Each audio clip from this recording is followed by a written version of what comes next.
Good evening, everyone. Welcome back to the official YouTube channel Assam Competitive Exams. I hope you are all doing great. আপোনালোক সকলোৱে ভালে কুশলে আছে. I am Nilakshi Deka. I will discuss today with you Assam Current Affairs. অসমৰ সাম্প্ৰতিক ঘটনাৱলীৰ ওপৰত discussion কৰিম আপোনালোকৰ লগত আজি. যোৱা অক্টোবৰ মাহৰ পৰা মোৰ লাষ্ট ক্লাছ কিটা আপোনালোকে নিশ্চয় চাইছে চাগে. অক্টোবৰৰ পৰা সিৰিয়েলি আহি আছিল অসমৰ সাম্প্ৰতিক ঘটনাৱলীসমূহ ডিসকাশন কৰি গৈ আছিল. আজিও মই আনিছো এপ্ৰিল আৰু মে মাহৰ অসমৰ সাম্প্ৰতিক ঘটনাৱলীসমূহ. সো আহকচোন আমি ডিসকাশন কৰো আজি. If you have any question, feel free to drop them in the comment section. I'll be happy to help you. কাৰোবাৰ কিবা question থাকিলে সুধিব পাৰে comment sectionত.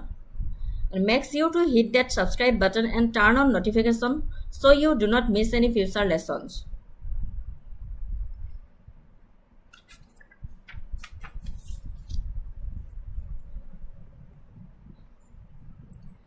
We always start the class with a beautiful quote.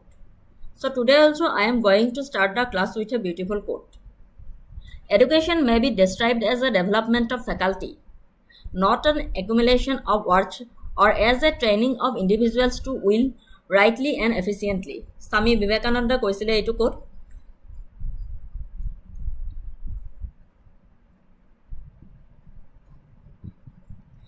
শিক্ষা শব্দৰ সঞ্চয় নহয়, অধ্যাপকৰ বিকাশ বুলি বৰ্ণনা কৰিব পাৰি বা ব্যক্তিক সঠিক আৰু দক্ষতাৰে ইচ্ছামতে প্ৰশিক্ষণ দিয়া বুলি বৰ্ণনা কৰিব পাৰি.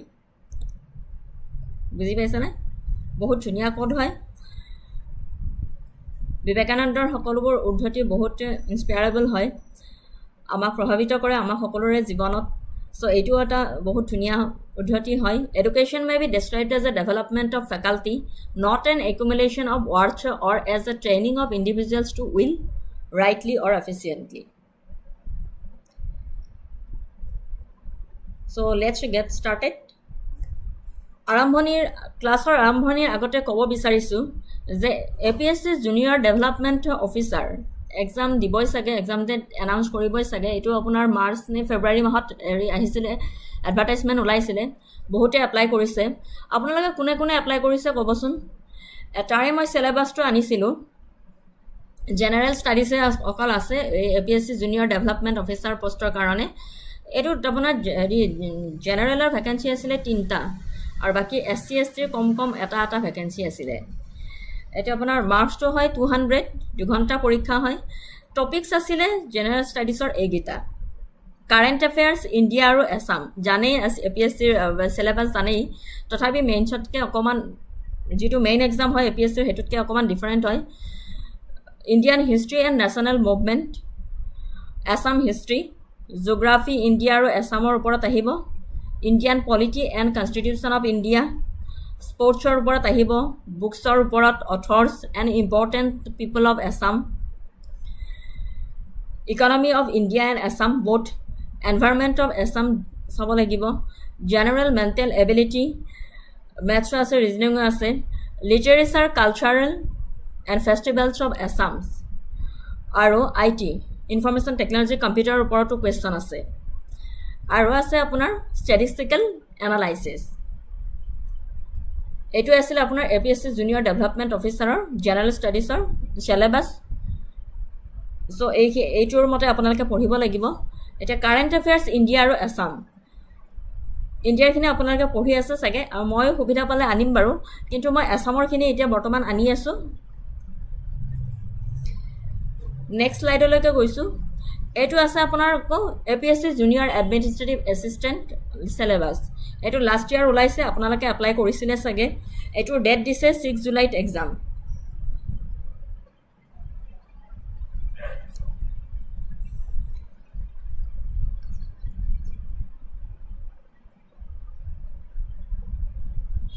এইটোৰ ডেট দিছে 6 জুলাইত এক্সাম হয়.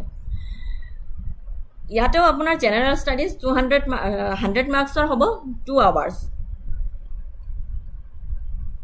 100 মাৰ্কছৰ হয়, 2 আৱাৰ্ছ. কাৰেণ্ট এফেয়াৰ্ছ ইণ্ডিয়া আৰু Assam, Assam history, Indian history and national movement, geography India আৰু আছাম বোথ চাব লাগিব. Economy of India and Assam, Indian Polity and Constitution of India, numerical ability, general mental ability, sports চাব লাগিব, sportsৰ ওপৰত question চাব লাগিবই, books, author and important people of Assam, literature, culture and festivals of Assam. Almost same হয় junior development officer পোষ্টৰ লগত এই administrative assistant-ৰ syllabus-টো। phase 1 এইটো হয় আপোনাৰ general studies written, phase 2 আপোনাৰ যদি written clear হয় তেনেহলে আপোনাৰ এইটো second phase-লৈ যাব। second phase-ত descriptive আছে general English-ৰ ওপৰত report writing, comprehension, grammar 100 marks-ৰ 3 ঘণ্টা। general Assamese / alternative English আছে 50 marks-ৰ হয়, সেইটো 1.5 hour। আৰু তাৰ পিছত আছে আপোনাৰ preface writing, drafting and general knowledge, তাৰ ওপৰতো আছে, সেইটো 200 marks-ৰ হয়, duration 3 hours। কিন্তু এইটো আপোনাৰ phase 1 ক্লিয়াৰ কৰাৰ পিছতহে মাতিব phase 2 লৈকে। আকৌ phase 2 ক্লিয়াৰ কৰাৰ পিছত আপোনাৰ phase 3 আছে কম্পিউটাৰ প্ৰেক্টিকেল টেষ্ট 50 marks-ৰ 1.5 hour, আৰু তাৰ পিছত আছে ইন্টাৰভিউ। ভাল পোষ্ট হয় কিন্তু ভ্যাকেন্সি কম হয়। এইটো পোষ্টটো জেনাৰেলৰ 4টা ভ্যাকেন্সি আছিলে, বাকি SC ST-ত এটা আছিলে। সো এইখন সিলেবাসৰ মতে পঢ়িব লাগিব। যেহেতু APSC জুনিয়ৰ এডমিনিষ্ট্ৰেটিভ এছিষ্টেণ্টৰ এক্সাম ডেট দিছে, অলৰেডি এনাউন্স কৰিলে 6 জুলাইত আছে। সো আপোনালোকে নিশ্চয় ভালদৰে প্ৰিপাৰেচন কৰি আছে চাগে। Current affairs, India, Assam history, Indian history, national movement এইবোৰতো সদায় পঢ়ি থকা যায়, সব এক্সামৰ কাৰণে একেই হয়। জিঅ'গ্ৰাফি ইণ্ডিয়া আৰু আসামৰ ওপৰত, ইকনমি ইণ্ডিয়া আৰু আসাম, ইণ্ডিয়াৰ পলিটি পঢ়ি আছে। সো আশা ৰাখিছোঁ আপোনালোকৰ খুবেই ভালদৰে প্ৰিপাৰেচন চলি আছে চাগে। সো ক্লাছটোলৈ গৈছোঁ। টপিক প্ৰথমতে আনিছোঁ, MCQ পিছফালে আছে। প্ৰথম টপিকটো হয় Assam and Arunachal Pradesh sign border agreement. এইটো আপোনাৰ এপ্ৰিল মাহত আহিছিলে পেপাৰ নিউজ চেনেল চবতে আহিছিলে। So in a landmark development, the states of Assam and Arunachal Pradesh have officially signed a final border agreement to resolve long-standing disputes along their 804 km shared boundary. The agreement was signed under the facilitation of the Ministry of Home Affairs and aims to end decades of tensions and administrative ambiguities between the two northeastern states. The border issues between Assam and Arunachal Pradesh date back to 1972, when Arunachal was carved out of Assam as a union territory.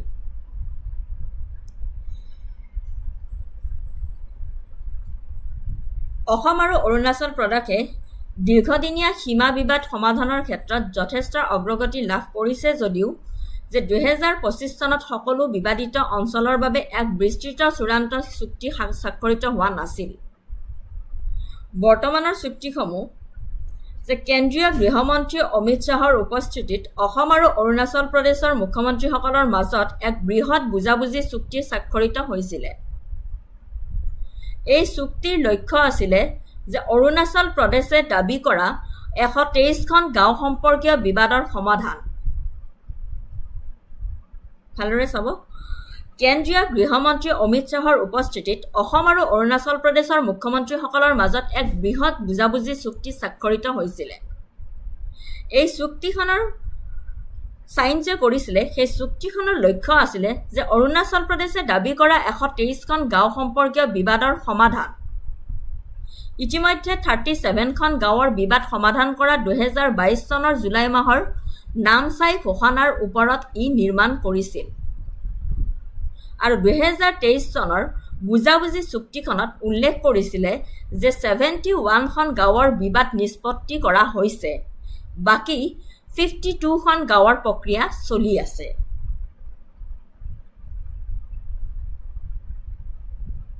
বুজিছেনে?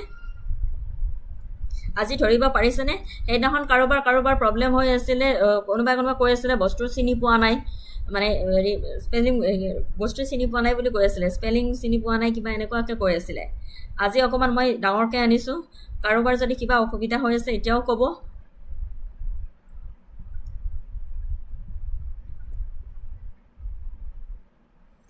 Reason for the Assam and Arunachal Pradesh border dispute, এইটো বুজাই গৈ আছোঁ মই। আপোনালোকে এইখিনি পঢ়ি ল'ব, মই অকণমান নিজৰ ফালৰ পৰা বুজাই দিছোঁ। এতিয়া 2025 চনত অগ্ৰগতি চলি থকা সীমা নিৰ্ধাৰণ 2025 চনৰ মাৰ্চ মাহত অৰুণাচল প্ৰদেশৰ মুখ্যমন্ত্ৰী পেমা খাণ্ডুৱে উল্লেখ কৰিছিলে যে দুইখন ৰাজ্যৰ যৌথ দলে শীঘ্ৰেই 6খন বিবাদিত জিলাৰ সীমা নিৰ্ধাৰণ সম্পূৰ্ণ কৰিব এই জিলাসমূহৰ ভিতৰত আছে পাক্কে কেচাং পাপুমপাৰে কমলে lower Siang lower Dibang valley আৰু লংডিং 6খন বিবাদিত জিলাৰ সীমা নিৰ্ধাৰণ সম্পূৰ্ণ কৰিব বুলি কৈছিলে 2025 চনৰ মাৰ্চ মাহত এই জিলাসমূহৰ ভিতৰত আছে পাক্কে কেচাং পাপুমপাৰে কমলে lower Siang lower Dibang valley আৰু লংডিং আৰু সমাধান কৰা জিলাসমূহ হৈছে 2025 চনৰ মাৰ্চ মাহলৈ 5খন জিলাৰ পশ্চিম কামেং পূব চিয়াং লোহিত আৰু তিৰাপ আৰু নামচাই সীমা বিবাদ সমাধান হোৱাৰ খবৰ পোৱা গৈছিলে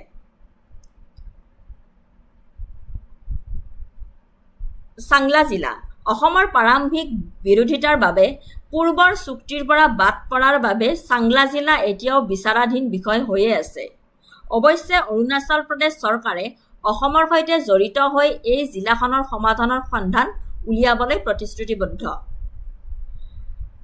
যৌথ প্ৰচেষ্টা দুইখন ৰাজ্যৰ আঞ্চলিক সমিতিসমূহে বৈঠক অনুষ্ঠিত কৰি বিবাদিত অঞ্চলসমূহৰ যৌথ পৰিদৰ্শন কৰি সমাধান প্ৰক্ৰিয়া ক্ষীপ্ৰতাৰে চলাই গৈ আছে ভাৰতৰ জৰীপ সংস্থাটোৱে সমাধান কৰা গাঁও আৰু যিবোৰ গাঁৱত সীমা নিৰ্ধাৰণ প্ৰক্ৰিয়া এতিয়াও চলি আছে সেইবোৰৰ বাবে ভূমি জৰীপৰ কামত সক্ৰিয়ভাৱে জড়িত হৈ আছে আৰু দুইখন ৰাজ্য চৰকাৰে অসম আৰু অৰুণাচল প্ৰদেশ এই কথাত একমত হৈছে যে 123খন বিবাদিত গাঁও সম্পৰ্কীয় চুক্তিসমূহ চূড়ান্ত হ'ব আৰু ভৱিষ্যতে কোনো নতুন দাবী কৰা নহ'ব দীৰ্ঘদিনীয়া ভূখণ্ডীয় বিবাদ নিষ্পত্তি আৰু সমবায় ফেডাৰেলিজম শক্তিশালী কৰাৰ বাবে সহযোগিতামূলক পন্থাৰ ওপৰত গুৰুত্ব আৰোপ কৰা হৈছে বাকী থকা সকলো বিষয়ৰ বাবে একক সীমান্ত চুক্তি 2025 চনত স্বাক্ষৰিত হোৱা নাই যদিও 2022 আৰু 2023 চনত হোৱা উল্লেখযোগ্য চুক্তিসমূহৰ ওপৰত ভিত্তি কৰি 2025 চনত অসম আৰু অৰুণাচল প্ৰদেশ সীমা বিবাদৰ সম্পূৰ্ণ সমাধানৰ দিশত অগ্ৰগতি আৰু প্ৰচেষ্টা অব্যাহত আছে সেইকাৰণে এই টপিকটো আনিছিলে current এফেয়াৰ্ছত creation of Arunachal Pradesh এইখিনি আপোনালোকে পঢ়ি চালে বুজি পাব মই মেইন কথাখিনি কৈ দিলোঁ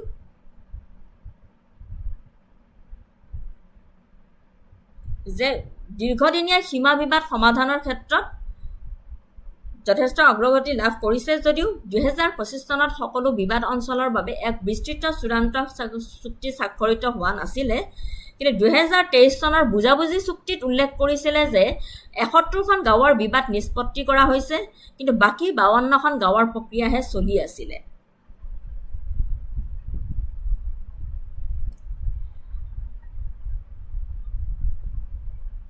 আৰু অসম আৰু অৰুণাচল প্ৰদেশ সীমা বিবাদৰ সম্পূৰ্ণ সমাধানৰ দিশত অগ্ৰগতি আৰু প্ৰচেষ্টা অব্যাহত ৰাখিছে দুইখন ৰাজ্যৰ চৰকাৰে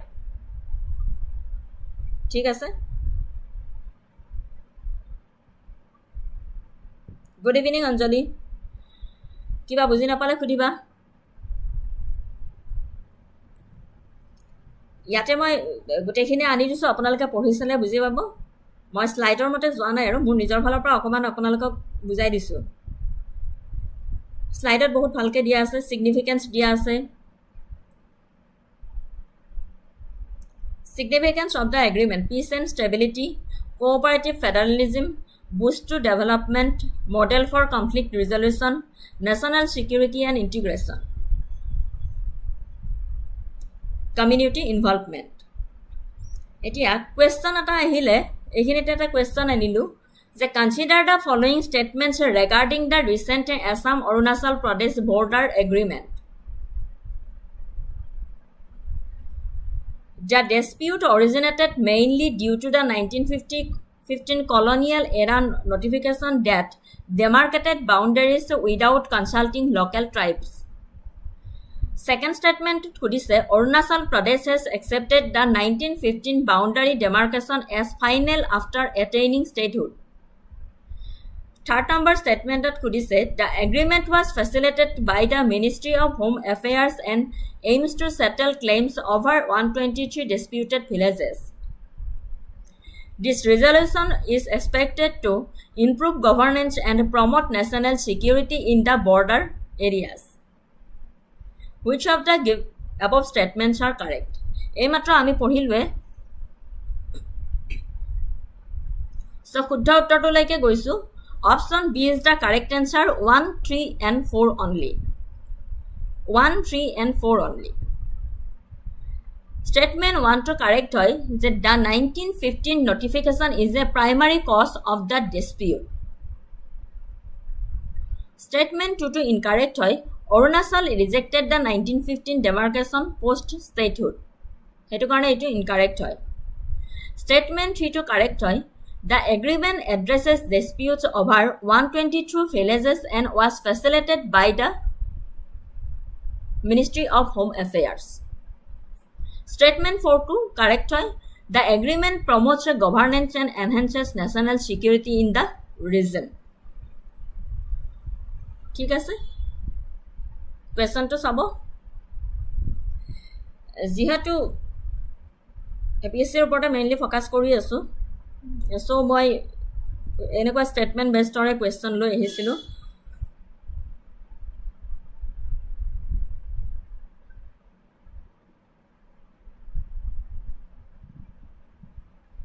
So next topic to lai goisu the honoring of Upendranath Brahma revered as the Bodofa meaning father of the Bodos in New Delhi is a significant cultural and political milestone for both the Bodo community and the northeast region of India. Abanaloke etu pohise nischay April mahot ahisile April May mahot ahisile etu In a historic step, the government of India unveiled a statue of Upendranath Brahma and renamed a road in New Delhi after him. This act goes beyond symbolism, it brings Bodo identity and contribution into national focus, asserting the cultural integration of the Northeast into the broader Indian identity. A question is who was Upendranath Brahma? তেখেতৰ জন্মগ্ৰহণ কৰিছিলে March 31st 1956 in দতমা Assam অসমৰ দতমা অঞ্চলত তেখেতে জন্মগ্ৰহণ কৰিছিলে 1956 চনৰ 31 মাৰ্চত আৰু তেখেত ঢুকাইছিলে কেতিয়া 1990 মে 1st May ঢুকাইছিলে Legacy a visionary leader of the Bodo community championed their rights through peaceful democratic means advocated for education, language preservation, and socio-political empowerment of the Bodos. Known for the slogan, live and let live.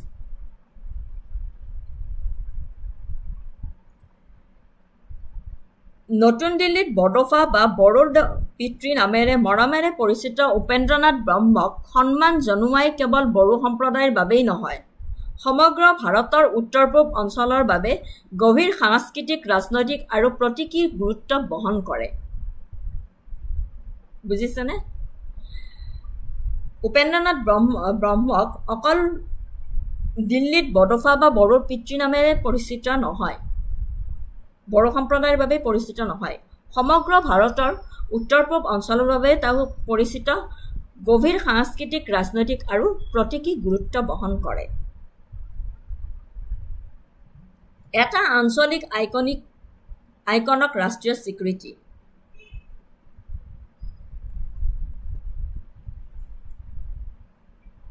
ইংলিছত দি দিয়া আছে মই স্লাইডৰ মতে নাযাম মই অকমান নিজৰ ফালৰ পৰা বুজাই দিছো এটা আঞ্চলিক আইকনক ৰাষ্ট্ৰীয় স্বীকৃতি উপেন্দ্ৰনাথ ব্ৰহ্মই বড়ো জনগোষ্ঠীৰ উত্থান অধিকাৰ পৰিচয়ৰ বাবে নিজৰ জীৱনটো উৎসৰ্গা কৰিছিল অসমৰ এক খিলঞ্জীয়া সম্প্ৰদায় ৰাষ্ট্ৰীয় ৰাজধানীত তেওঁ সন্মান জনোৱাটোৱে তেওঁৰ অৱদান আৰু ৰাষ্ট্ৰীয় পৰ্যায়ত দশক ধৰি অপ্ৰতিনিধিত্বশীল হৈ থকা বড়ো সংগ্ৰামৰ মূল খুঁটিৰ স্বীকৃতি স্বীকাৰ কৰে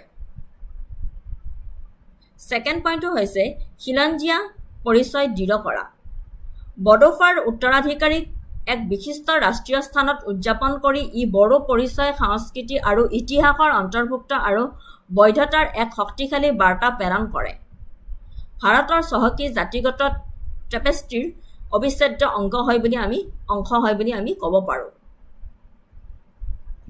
ৰাজনৈতিক প্ৰতীকতা এই অনুষ্ঠানটোৰ ৰাজনৈতিক আণ্ডাৰটনো আছে যিয়ে উত্তৰ পূবৰ জাতীয় আখ্যানত ক্ৰমবৰ্ধমান সংহতিৰ প্ৰতীক হয় বুলি জনা যায় ইয়াত ঐতিহাসিক ব্যৱধান দূৰ কৰাৰ লগতে উত্তৰ পূৰ্বাঞ্চলৰ অৱদানসমূহ যাতে সমগ্ৰ ভাৰততে দৃশ্যমান আৰু সন্মানিত হয় তাৰ প্ৰতি ভাৰত চৰকাৰৰ প্ৰচেষ্টাক প্ৰতিফলিত কৰা হৈছে যুৱ আৰু প্ৰান্তীয় গোটৰ বাবে প্ৰেৰণা বড়োফাৰ জীৱন আৰু আদৰ্শ শান্তি শিক্ষা আৰ্থ ৰাজনৈতিক সবলীকৰণক কেন্দ্ৰ কৰি প্ৰেৰণাৰ উৎস হৈয়ে আছে তেওঁৰ স্বীকৃতিয়ে উপেন্দ্ৰনাথ ব্ৰহ্মৰ স্বীকৃতিয়ে উত্তৰ পূৰ্বাঞ্চলৰ নৱপ্ৰজন্মক সক্ৰিয়তা শিক্ষা আৰু নেতৃত্বৰ পথত আগবাঢ়ি যাবলৈ শক্তি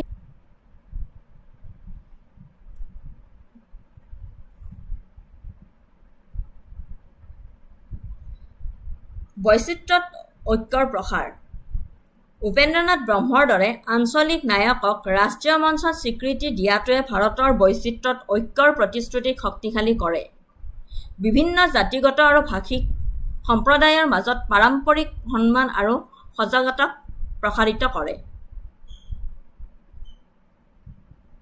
বুজিছেনে উপেন্দ্ৰনাথ ব্ৰহ্মৰ দৰে আঞ্চলিক নায়কক ৰাষ্ট্ৰীয় মঞ্চত স্বীকৃতি দিয়াটোৱে ভাৰতৰ বৈচিত্ৰ্যত ঐক্যৰ প্ৰতিশ্ৰুতিক শক্তিশালী কৰি তোলে লগতে বিভিন্ন জাতিগত আৰু ভাষিক সম্প্ৰদায়ৰ মাজত পাৰম্পৰিক সন্মান আৰু সজাগতাক প্ৰসাৰিত কৰে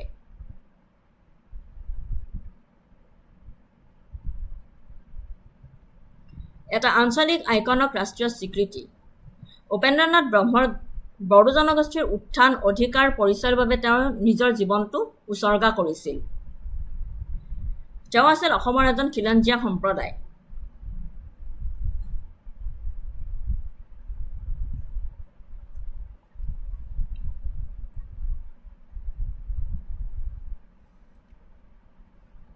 এতিয়া ইয়াৰ ওপৰত এটা কুৱেশ্যন আনিছিলোঁ Consider the following statements regarding the recent recognition of Upendranath Brahma in New Delhi. A statement 8 hodise a statue of Upendranath Brahma was unveiled in New Delhi to honor his contribution to the Bodo community.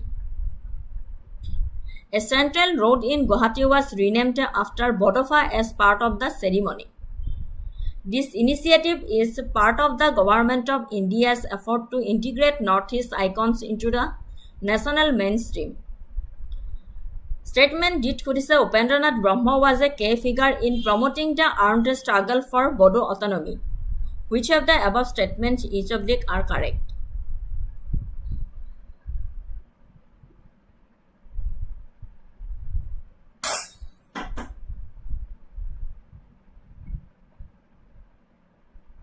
দেখিলে আমি গমে পাই আছো শুদ্ধ উত্তৰ কোনটো হয়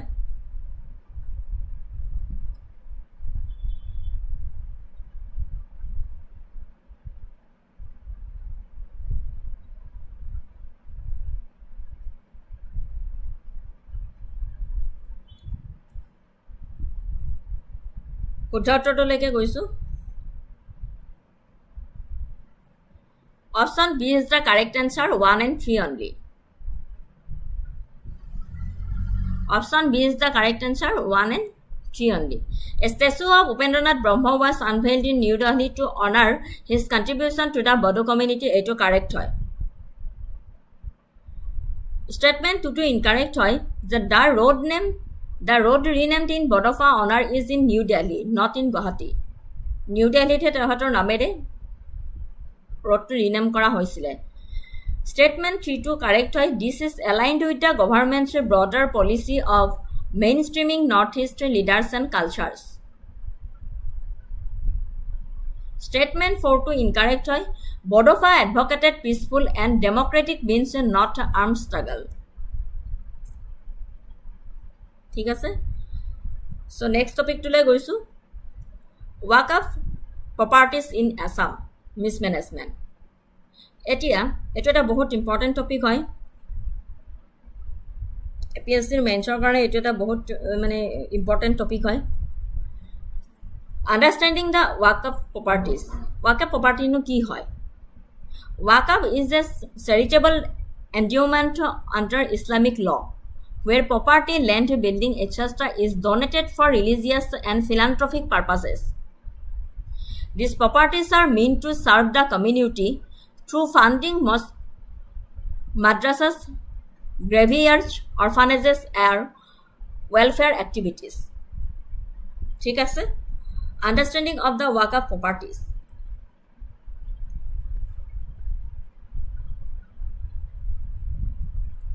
অসমৰ ৱাকাফৰ সম্পত্তি ৰাজ্যখনৰ আৰ্থ ধৰ্মীয় পৰিৱেশৰ এক গুৰুত্বপূৰ্ণ অংগ ৱাকাফ বুলি ক'লে কোনো ব্যক্তিয়ে মুছলমান আইনত ধৰ্মপৰায়ণ ধৰ্মীয় বা দাতব্য হিচাপে স্বীকৃতি দিয়া যিকোনো উদ্দেশ্যৰ বাবে স্থাৱৰ সম্পত্তি স্থায়ীভাৱে উচৰ্গা কৰাটোক ৱাকাফ বুলি বুজোৱা হয় বুজিছেনে অসমৰ ৱাকাফৰ সম্পত্তি ৰাজ্যখনৰ আৰ্থ ধৰ্মীয় পৰিৱেশৰ এক গুৰুত্বপূৰ্ণ অংগ ৱাকাফ বুলি ক'লে কোনো ব্যক্তিয়ে মুছলমান আইনত ধৰ্মপৰায়ণ ধৰ্মীয় বা দাতব্য হিচাপে স্বীকৃতি দিয়া যিকোনো উদ্দেশ্যৰ বাবে স্থাৱৰ সম্পত্তি স্থায়ীভাৱে উচৰ্গা কৰাটোক ৱাকাফ বুলি বুজা হয় এতিয়া অসমৰ ৱাকাফৰ সম্পত্তিৰ বিভাজন ইয়াত কি ধৰণৰ দিয়া হৈছে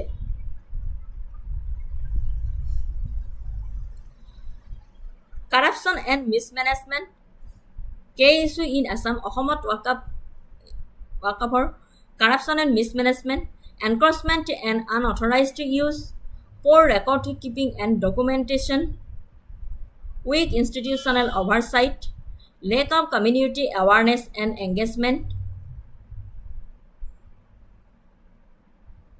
বৈশিষ্ট্যৰ সংখ্যা 1 নম্বৰ পইণ্টটো বৈশিষ্ট্যৰ সংখ্যালঘু পৰিক্ৰমা মন্ত্ৰালয়ৰ চৰকাৰী পৰ্টেল অনুসৰি অসম বোৰ্ড অফ ৱাকাফছৰ প্ৰায় 2658টা পঞ্জীয়নভুক্তি সম্পত্তি আছে সংখ্যালঘু পৰিক্ৰমা মন্ত্ৰালয়ৰ চৰকাৰী পৰ্টেল অনুসৰি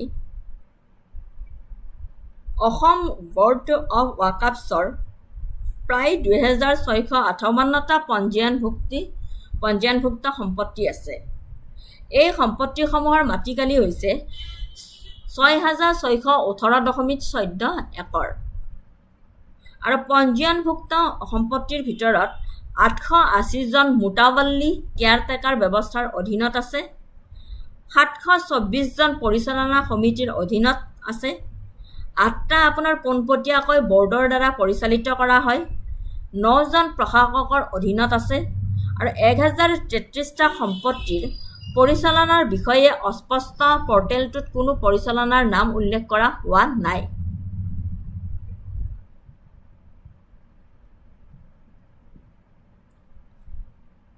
আৰু 25টাৰ মামলা চলি আছে আৰু আন 192টা তথ্য বৰ্ডৰ বাবে উপলব্ধ নহয়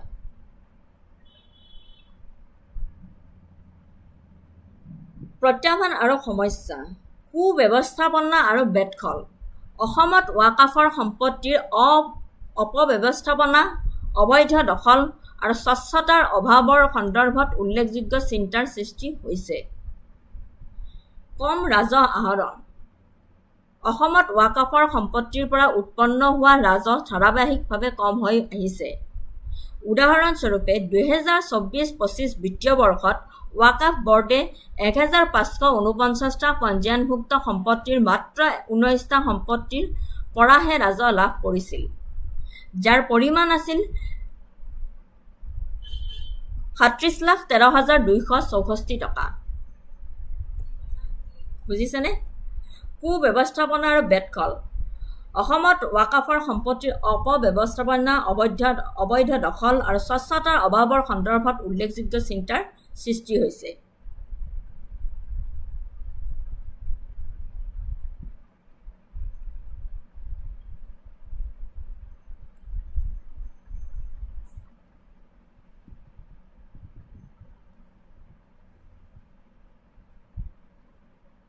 জৰীপ নকৰা সম্পত্তি বিষয়াসকলে স্বীকাৰ কৰে যে ৰিপৰ্ট কৰা পৰিসংখ্যাসমূহ অনুমান আৰু অধিক জৰীপ নকৰা সম্পত্তি থাকিব পাৰে পূৰ্বেও ইয়াৰ কোনো উপযুক্ত জৰীপ কৰা হোৱা নাই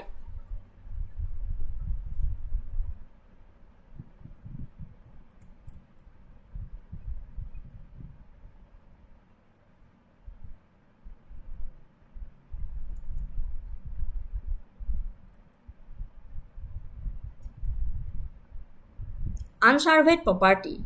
Officials acknowledge that the reported figures are estimates, and there may be even more unsurveyed properties. No proper survey has been conducted in the past.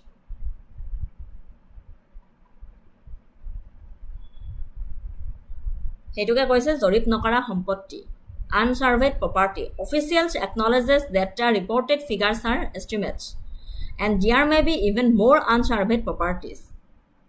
বিষয়াসকলে স্বীকাৰ কৰে যে ৰিপৰ্ট কৰা পৰিসংখ্যাসমূহ অনুমানিকহে হয় আৰু অধিক জৰীপ নকৰা সম্পত্তিও থাকিব পাৰে একাৰণে no proper survey has been conducted in the past ঠিক আছে সঠিক নিৰীক্ষণৰ অভাৱ বিগত সময়ত সঠিক নিৰীক্ষণৰ অনুপস্থিতিয়ে অনিয়ম আৰু আয়ৰ উঠানমাৰ সৃষ্টি কৰিছে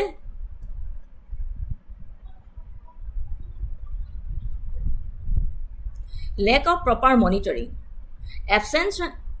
in the past the absence of proper monitoring has led to irregularities and fluctuations in income বিগত সময়ত সঠিক নিৰীক্ষণৰ অনুপস্থিতিয়ে অনিয়ম আৰু আয়ৰ উঠানমাৰ সৃষ্টি কৰিছে এটো এটা সমস্যাই ওয়াকাফত দেখা দিছে জনশক্তিৰ অভাৱ সীমিত জনশক্তিৰ বাবে এই সম্পত্তিসমূহৰ সঠিক নিৰীক্ষণ আৰু তত্ত্বাৱধানত বাধা আৰোপ কৰা হয়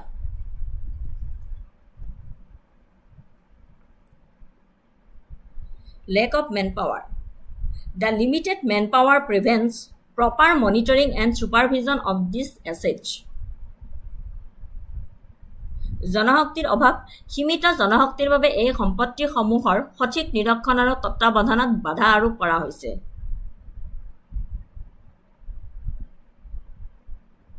পেণ্ডিং লিটিগেশ্যন অবৈধ বেদখল আৰু অপব্যৱহাৰৰ বাবে কেইবাটাও সম্পত্তিৰ ওপৰত লিটিগেশ্যন চলি আছে আৰু ইয়াৰে আপোনাৰ পৰিচালনা আৰু নিয়ন্ত্ৰণসমূহ আছে যেনে অসমৰ ওয়াকাফৰ সম্পত্তিসমূহ অসম বৰ্ড অফ ওয়াকাফৰ দ্বাৰা পৰিচালিত আৰু নিয়ন্ত্ৰণিত হয়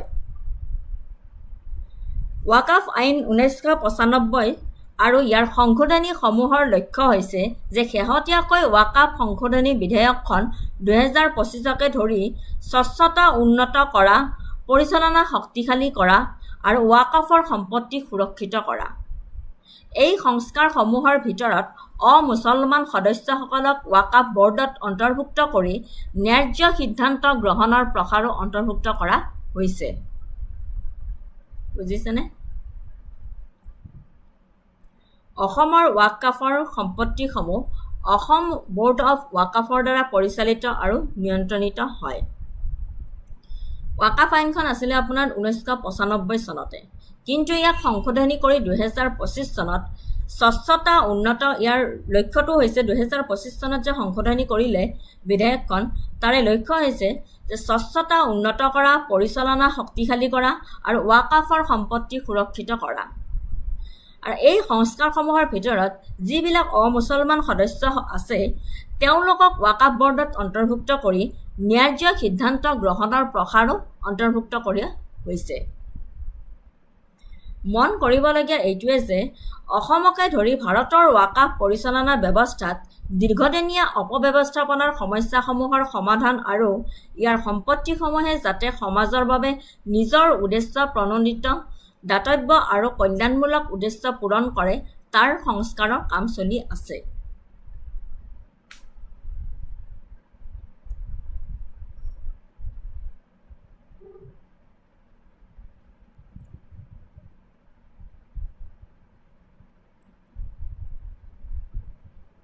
It is important to note that the Waqf management system in India including Assam, is undergoing reforms to address the long-standing problems of mismanagement and ensure that these assets fulfill their intended charitable and welfare purposes for the society. ঠিক আছে দীৰ্ঘদিনীয়া আজি অপব্যৱস্থাপনাৰ সমস্যাসমূহৰ সমাধান আৰু এই সম্পত্তিসমূহে যাতে সমাজৰ বাবে নিৰ্দিষ্ট উদ্দেশ্য প্ৰণোদিত দাতব্য আৰু কল্যাণসমূহক উদ্দেশ্য পূৰণ কৰে তাৰ বাবে সংস্কাৰৰ কাম চলি আছে বুজি পালে ৱাকআপ মেনেজমেণ্ট কি হয়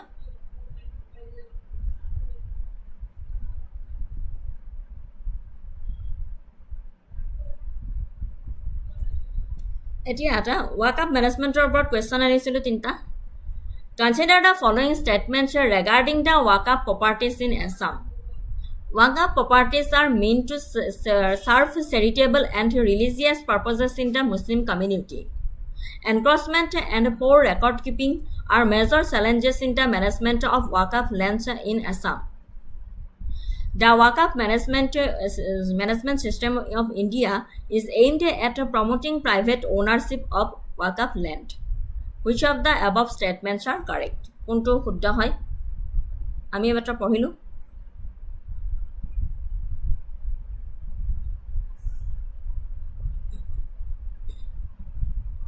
ৱাকফ মানে বুজি পালে ন মানে কোনো ব্যক্তিয়ে মুছলমান আইনত ধৰ্মপৰায়ণ ধৰ্মীয় বা দাতব্য হিচাপে স্বীকৃতি দিয়া যিকোনো উদ্দেশ্যৰ বাবে স্থাৱৰ সম্পত্তি স্থায়ীভাৱে উৎসৰ্গা কৰাটোকে ৱাকফ বুলি কোৱা হয়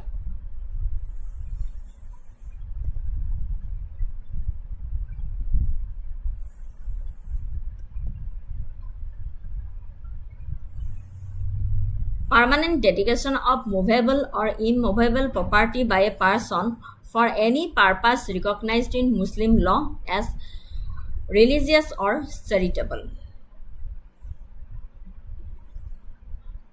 ঠিক আছে সো কোনটো শুদ্ধ উত্তৰ হ'ব আমি চাওঁ হা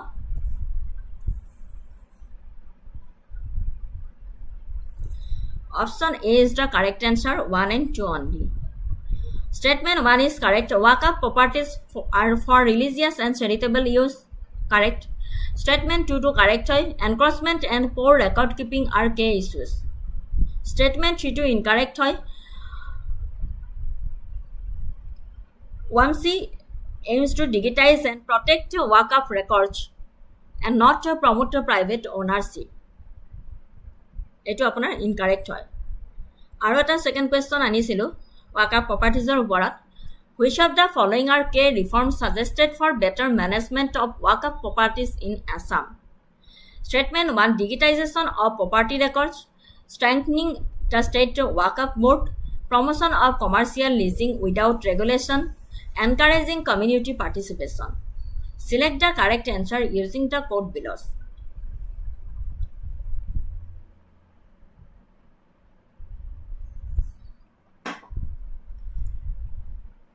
Correct answer to hoise option A is the correct answer 1 2 and 4 only digitization of property records eto correct hoy strengthening the state Waqf board eto correct hoy promotion of commercial leasing without regulation eto wrong hoy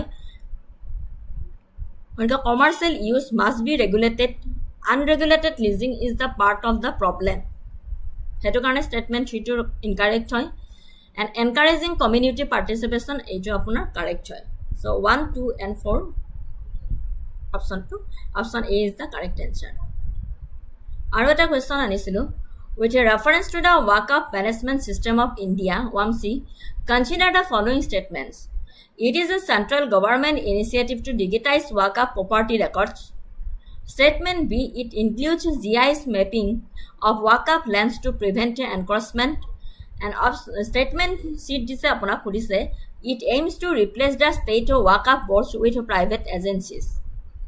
Which of the statements given above are correct? With a reference to the Waqf management system of India, consider the following statement.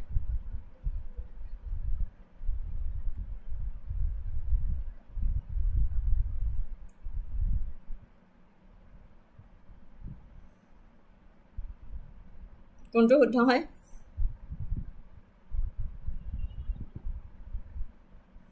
আপোনালোকে current affairs পঢ়িছে ন daily paper চাইনে নাচায় Assam Tribune news channel daily Assam Tribune পঢ়িব তেতিয়া current এফেয়াৰ্ছবোৰ note down কৰি ল'ব শুদ্ধ উত্তৰটো হৈছে option A is the correct answer 1 and 2 only paper daily পঢ়িব Statement 3 is false. OMC does not propose replacing Waqf boards. Baki 1 and 2 to apunar hutta hoy. It is a central government initiative to digitize Waqf properties record. It includes GIS mapping of Waqf lands to prevent encroachment. A and B to correct hoy option to diat okoman bhul hoye ahile A and B to correct hoy it is a central government initiative to digitize Waqf property records eto correct it includes GIS mapping of Waqf lands to prevent encroachment eto apunar correct hoy baki C to incorrect hoy it aims to replace the state Waqf boards with private agencies eto incorrect hoy so next topic to le goisu Project Aghas Assam Police Initiative. Project Aghas is a flagship initiative launched by the Assam Police in response to the increasing cases of domestic violence in the state. Recognizing the urgent need for a protective and multi-dimensional approach, this project aims to provide a comprehensive support system for victims while also promoting community awareness and legal empowerment. Key points of Project Aghas: victim assistance and support, creation of dedicated help desks at a police station, 24/7 helpline for domestic violence complaints, immediate response and rescue operations when required, psychological counseling and emotional support for victims. Second point is legal aid and protection, legal assistance provided through tie-ups with legal service authorities, fast tracking of domestic violence related cases.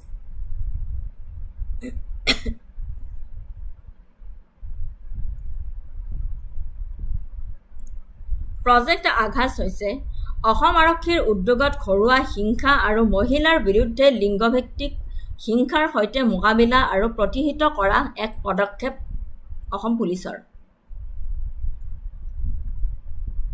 Assam আৰক্ষীৰ উদ্যোগত ঘৰুৱা হিংসা আৰু মহিলাৰ বিৰুদ্ধে লিংগভিত্তিক হিংসাৰ সৈতে মোকাবিলা আৰু প্ৰতিহিত কৰা এক পদক্ষেপ ইয়াতে হৈছে আৰম্ভ কৰিছিলে এইটো অসম আৰক্ষীয়ে উদ্দেশ্য হৈছে মেইন উদ্দেশ্যটো হৈছে ঘৰুৱা নিৰ্যাতনৰ সন্মুখীন হোৱা ডমেষ্টিক ভায়োলেন্স ঘৰুৱা নিৰ্যাতনৰ সন্মুখীন হোৱা মহিলাসকলৰ বাবে আগতীয়াকৈ হস্তক্ষেপ আৰু সমৰ্থন প্ৰদান কৰা ফকাস এৰিয়াসমূহ হৈছে মহিলাৰ সুৰক্ষা আৰু স্বাভিমান নিশ্চিত কৰা আইনী অধিকাৰ আৰু সহায়ক ব্যৱস্থাৰ বিষয়ে সজাগতা বৃদ্ধি কৰা সম্প্ৰদায় পুলিচিং আৰু সক্ৰিয় আৰক্ষী সঁহাৰি শক্তিশালী কৰা কাৰ্যকৰীকৰণ আৰক্ষী থানা মহিলা হেল্পলাইন আৰু স্থানীয় সম্প্ৰদায়ৰ মাজত সমন্বয় জড়িত সহায়ৰ ব্যৱস্থা পৰামৰ্শ আইনী সাহায্য আশ্ৰয় শিবিৰৰ সমৰ্থন আৰু ভুক্তভোগীৰ বাবে দ্ৰুত হস্তক্ষেপ অন্তৰ্ভুক্ত কৰা মেইন ফকাস কৰিছে মহিলা সুৰক্ষা আৰু স্বাভিমান নিশ্চিতকৰণৰ ওপৰত আইনী অধিকাৰ আৰু সহায়ক ব্যৱস্থাৰ বিষয়ে সজাগতা বৃদ্ধি কৰিছে এৱাৰনেছ বৃদ্ধি কৰিছে সম্প্ৰদায় পুলিচিং আৰু সক্ৰিয় আৰক্ষী সঁহাৰি শক্তিশালী কৰি তোলা কাৰ্যকৰীকৰণ আৰক্ষী থানা মহিলা হেল্পলাইন আৰু স্থানীয় সম্প্ৰদায়ৰ মাজত সমন্বয় জড়িত আৰু সহায়ৰ ব্যৱস্থা পৰামৰ্শ আইন সাহায্য আশ্ৰয় শিবিৰৰ সমৰ্থন আৰু ভুক্তভোগীৰ বাবে দ্ৰুত হস্তক্ষেপ অন্তৰ্ভুক্ত সিগনিফিকেন্স হৈছে মহিলা সবলীকৰণৰ প্ৰতি অসম আৰক্ষীৰ দায়বদ্ধতাক অধিক শক্তিশালী কৰি তোলা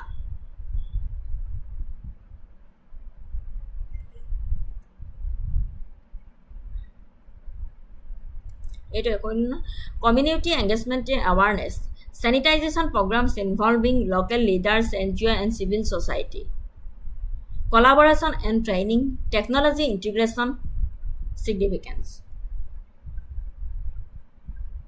তাৎপৰ্য হৈছে মহিলা সবলীকৰণৰ প্ৰতি অসম আৰক্ষীৰ দায়বদ্ধতাক অধিক শক্তিশালী কৰি তোলা empowering victims provide a safe and supportive platform for victims to report abuse without fear of stigma and retaliation building trust enhance the public's trust in the police by showcasing a sensitive and victim-centered approach reducing cases aims to reduce the incidence of domestic violence through prevention, timely intervention, and awareness, promoting gender justice. Reinforces the state's commitment to women's safety and gender equality, and model for other states. Could serve as a replicable model for other regions facing similar challenges. ভয় বা কলংক নোহোৱাকৈ হিংসাৰ প্ৰতিবেদন দিবলৈ উৎসাহিত কৰা নিৰ্যাতনৰ গোচৰ বৃদ্ধি পোৱাৰ বিৰুদ্ধে প্ৰতিৰোধমূলক ব্যৱস্থা হিচাপে কাম কৰা প্ৰকল্প আঘাজে পুলিচিঙৰ ক্ষেত্ৰত জনকেন্দ্ৰিক পদ্ধতি প্ৰতিফলিত কৰিছে য'ত দুৰ্বল শ্ৰেণীসমূহক সুৰক্ষা দিয়া আৰু আইন প্ৰয়োগকাৰী সংস্থাৰ ওপৰত আস্থা গঢ়ি তোলাৰ ওপৰত গুৰুত্ব আৰোপ কৰা হৈছে বুজিছেনে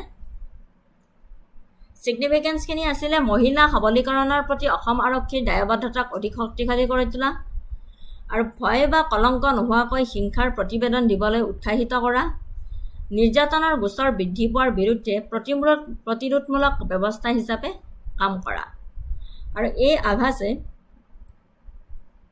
পুলিচিঙৰ ক্ষেত্ৰত জনকেন্দ্ৰিক পদ্ধতি প্ৰতিফলিত কৰিছে য'ত দুৰ্বল শ্ৰেণীসমূহক সুৰক্ষা দিয়া আৰু আইন প্ৰয়োগকাৰী সংস্থাৰ ওপৰত আস্থা গঢ়ি তোলাৰ ওপৰত গুৰুত্ব আৰোপ কৰা হৈছে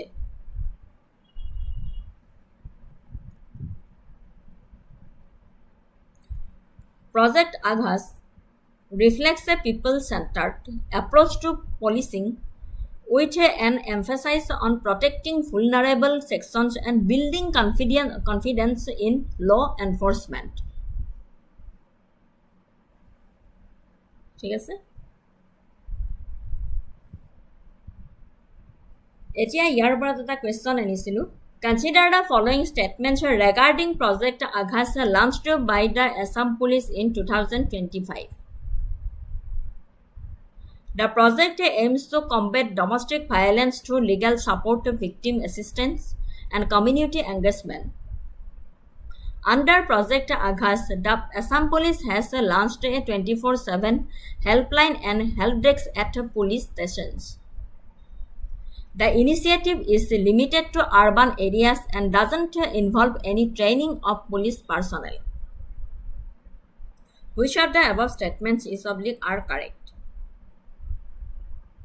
Consider the following statements regarding Project Aghas launched by the Assam Police in 2025. Correct answer to hoise option A is the correct answer 1 and 2 only. Option A 1 and 2 only.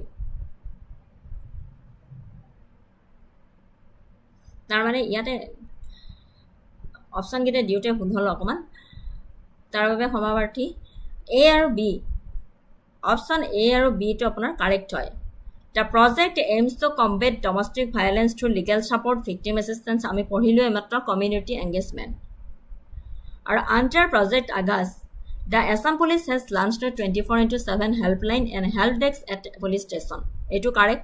Kintu C2 aponar wrong hoy. The initiative is limited to urban areas, does not involve in any training of police personnel. Etu aponar incorrect hoy. The initiative is not limited to urban areas and includes training for police personnel to handle domestic violence cases sensitively. Hey karone statement 3 to wrong হয় C2 wrong হয়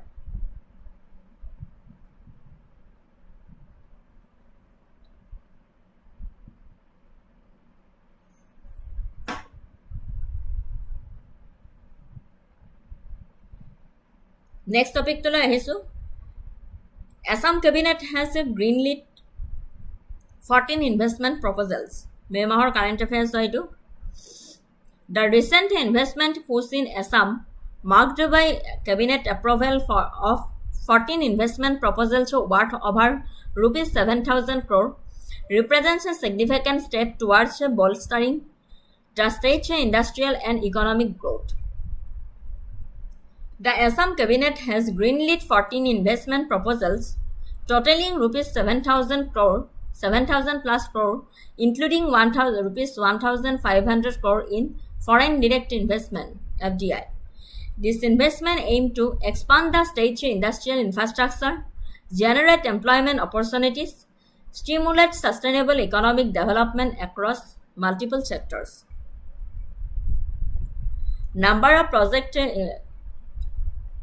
14 approved proposals. Total investment কৰিছে rupees 7,000 plus crore. Foreign direct investment kiman rupees 1,500 crore, a major milestone in attracting global capital to Assam.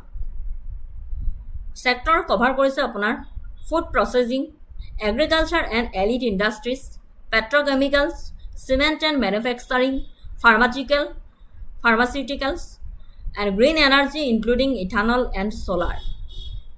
Or job creation. Thousands of direct and indirect employment opportunities expected.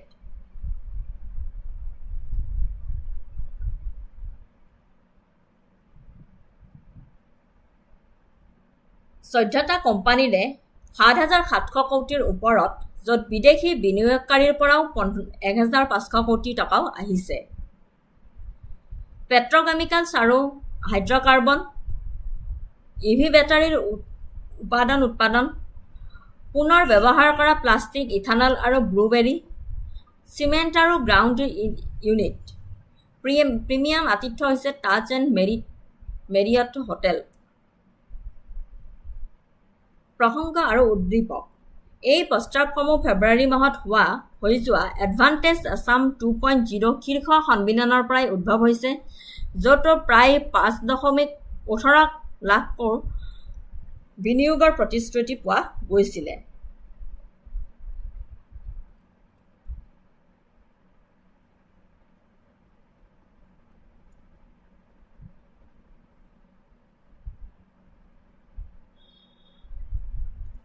Context and stimulus.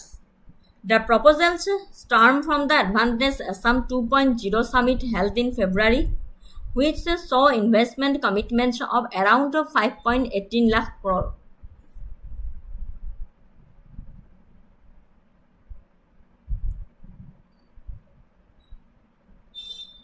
প্ৰকল্পসমূহ ৰাজ্যখনৰ ঔদ্যোগিক আৰু বিনিয়োগ প্ৰসাৰ আইন IIPA 2019 চনৰ প্ৰৰোচনাৰ বাবে যোগ্য, যিটো rupees 100 crore তাৰো ওপৰৰ বিনিয়োগৰ বাবে উপলব্ধ, আৰু 16,000ৰো অধিক প্ৰত্যক্ষ চাকৰিৰ সৃষ্টি হ'ব বুলি আশা কৰা গৈছে।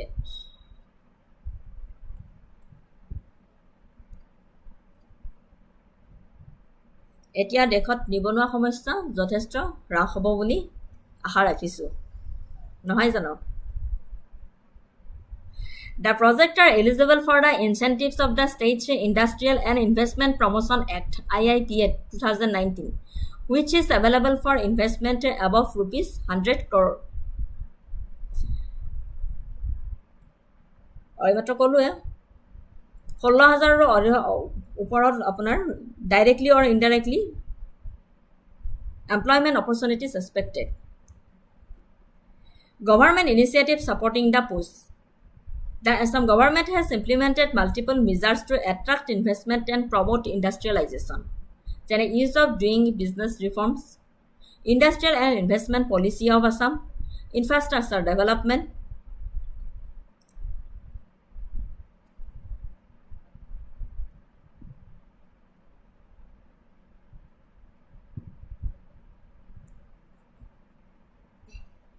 একে সময়তে কেবিনেটে 2030 চনৰ ভিতৰত 2000 মেগাৱাট আৰু 2035 চনৰ ভিতৰত 5000 মেগাৱাট শক্তিৰ লক্ষ্য নিৰ্ধাৰণ কৰি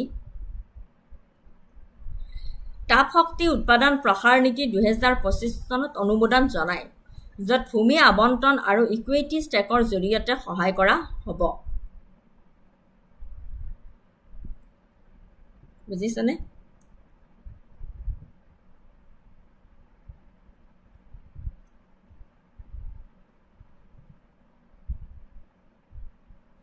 Energy and Infrastructure Policy. At the same time, the Cabinet approved Thermal Power Generation Promotion Policy 2025. Advantage Assam jodi pohise apnaloke tenahone bhalke bujiba parise sage. With targets of 2000 megawatt by 2030 and 5000 megawatt by 2035 supported through land allocation and equity stakes.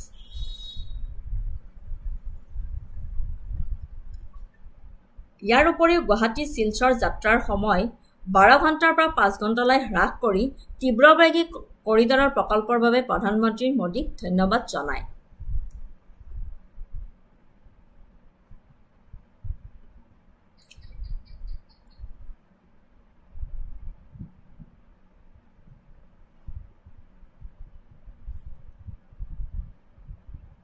Guwahati Silchar যাত্ৰাৰ সময় 12 ঘণ্টাৰ পৰা 5 ঘণ্টালৈ হ্ৰাস কৰি তীব্ৰবেগী corridor প্ৰকল্পৰ বাবে প্ৰধানমন্ত্ৰী নৰেন্দ্ৰ মোদীক ধন্যবাদ জনায় Reducing the journey time between Guwahati and Shillong from 12 hours to 5 hours for the high-speed corridor project.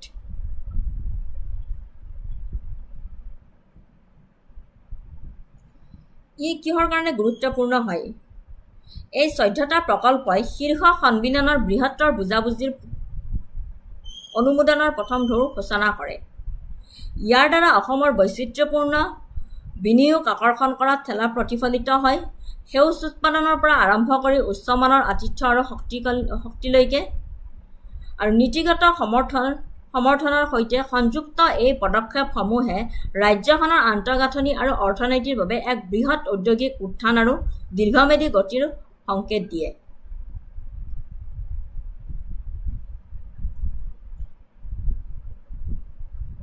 Focus on green and sustainable project আৰু significance এখিনি দি দিছো আপোনালোকে পঢ়িলে বুজি পাব নীতিগত সমৰ্থনৰ সৈতে সংযুক্ত এই পদক্ষেপসমূহে ৰাজ্যখনৰ আন্তঃগাঁথনি আৰু অৰ্থনীতিৰ বাবে এক বৃহৎ ঔদ্যোগিক উত্থান আৰু দীৰ্ঘম্যাদী গতিৰ সংকেত দিয়ে মুঠৰ ওপৰত অসম কেবিনেটে নীতিগত প্ৰৰোচনাৰ সমৰ্থিত আৰু উল্লেখযোগ্য চাকৰি সৃষ্টিৰ লক্ষ্যৰে একাধিক খণ্ডত ৭৭০০ ক্ৰ'ৰ মূল্য বিনিয়োগ ক্ষিপ্ৰতাৰে আগবঢ়াইছে আৰু একে সময়তে ভৱিষ্যতৰ শক্তি আৰু পৰিবহণ আন্তঃগাঁথনি বৃদ্ধিৰ বাবে ভেটি স্থাপন কৰিছে ঠিক আছে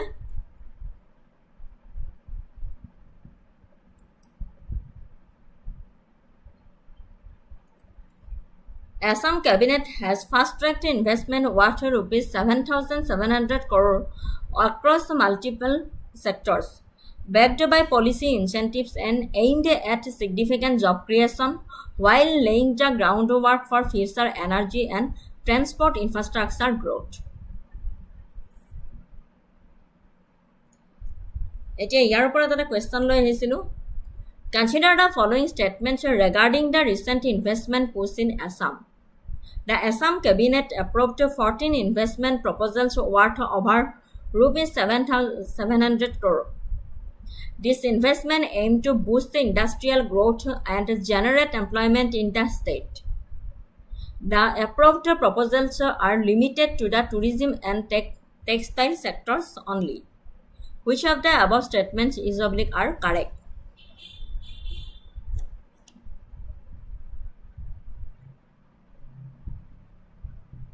কোনটো শুদ্ধ হয়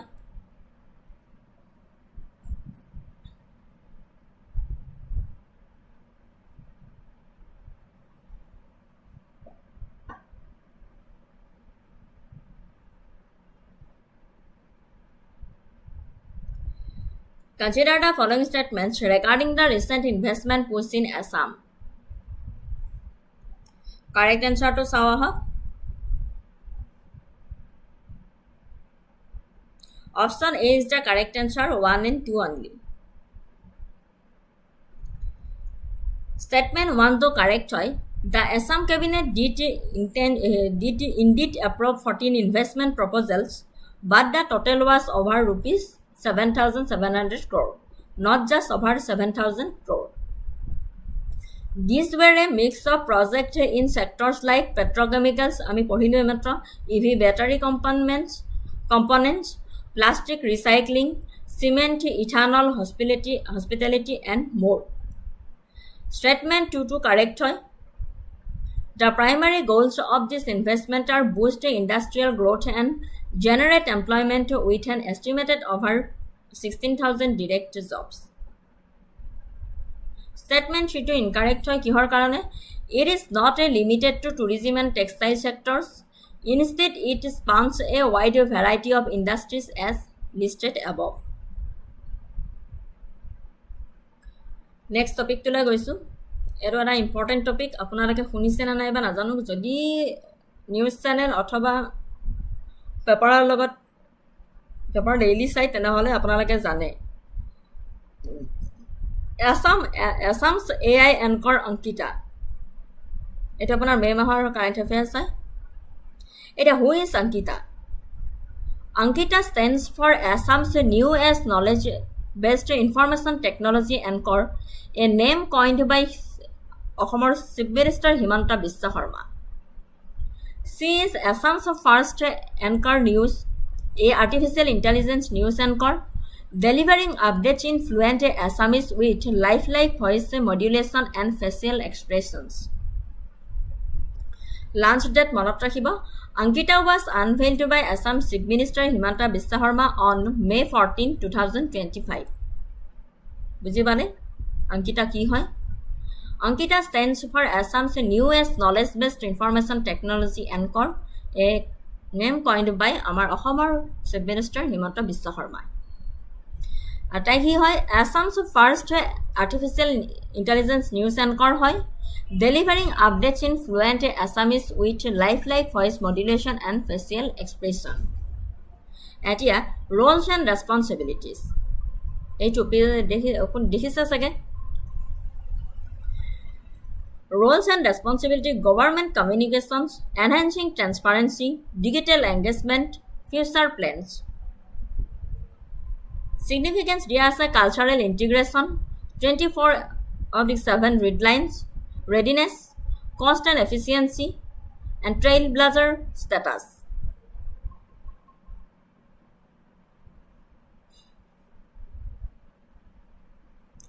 বাঙালীৰ উত্তৰ পূৰ্বাঞ্চলৰ ৰাজ্যখনত চৰকাৰী আপডেট প্ৰদানৰ বাবে অসম চৰকাৰে প্ৰথম AI চালিত নিউজ এংকৰ অংকিতাক প্ৰৱৰ্তন কৰিছে।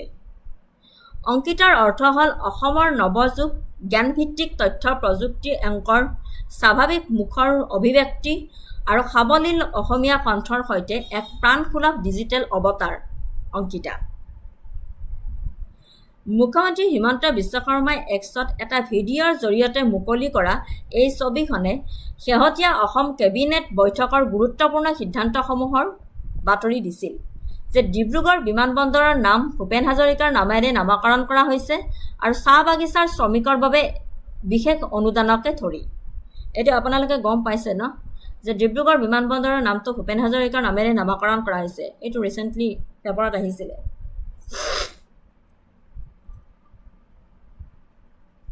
হিমন্ত বিশ্ব শৰ্মাই এক্সত এটা ভিডিঅ'ৰ জৰিয়তে মুকলি কৰা এই শেহতীয়া বাৰ্তাটোৱে অসম কেবিনেটৰ বৈঠকৰ গুৰুত্বপূৰ্ণ সিদ্ধান্তসমূহৰ বাতৰি দিছিলে যে ডিব্ৰুগড়ৰ বিমানবন্দৰৰ নাম ভূপেন হাজৰিকাৰ নামেৰে নামকৰণ কৰা আৰু চাহ বাগিচাৰ শ্ৰমিকৰ বাবে বিশেষ অনুদানকে ধৰি। ইয়াৰে আপোনাৰ উদ্দেশ্য আৰু প্ৰভাৱ: ডিজিটেল শাসন ব্যৱস্থা আধুনিকৰণ, অসমীয়া ভাষীসকলৰ বাবে চৰকাৰী বাতৰিসমূহ অধিক সুলভ আৰু আকৰ্ষণীয় কৰি তোলা আৰু টেক্স চালিত যোগাযোগৰ দিশত অসমৰ ঠেলা প্ৰতিফলিত কৰাৰ লক্ষ্য অংকিতাৰ।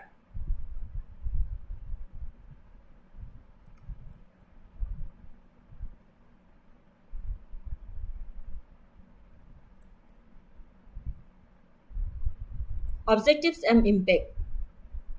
Ankita aims to modernize digital governance, make government news more accessible and engaging for Assamese speakers and reflect Assam's push towards tech-driven communication. Digital শাসন ব্যৱস্থাৰ আধুনিকৰণ, অসমীয়া ভাষীসকলৰ বাবে চৰকাৰী বাতৰিসমূহ অধিক সুলভ আৰু আকৰ্ষণীয় কৰি তোলা আৰু টেক্সট চালিত যোগাযোগৰ দিশত অসমক প্ৰতিফলিত কৰাৰ লক্ষ্য অংকিতাৰ। প্ৰতিক্ৰিয়া: প্ৰযুক্তিগত উদ্ভাৱন আৰু স্পষ্টতাৰ বাবে তেওঁ প্ৰশংসা লাভ কৰিছিল যদিও কিছুমান মানৱ লংঘৰৰ বাবে সম্ভাৱ্য চাকৰিৰ স্থানান্তৰৰ বিষয়ে উদ্বেগ প্ৰকাশ কৰিছিল। মূলতঃ অংকিতাই অসমৰ সাংস্কৃতিক পৰিচয় আৰু AI উদ্ভাৱনৰ মিশ্ৰণক মূৰ্ত কৰি তুলিছে। শাসন আৰু জনসাধাৰণৰ প্ৰসাৰৰ বাবে ডিজিটেল সঁজুলিৰ লাভ উঠাবলৈ এক প্ৰতীকী পদক্ষেপ।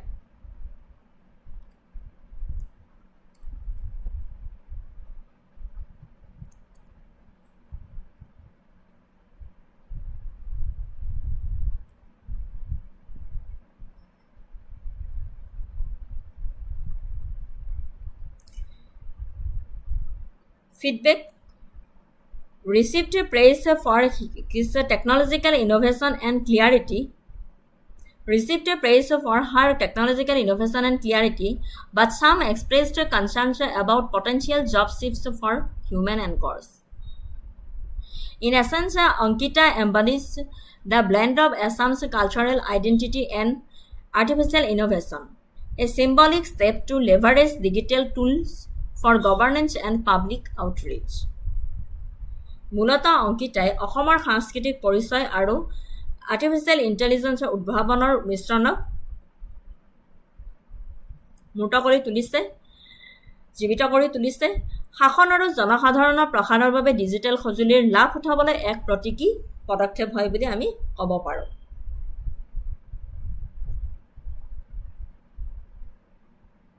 Future benefits: expanded outreach, AI, artificial intelligence governance synergy.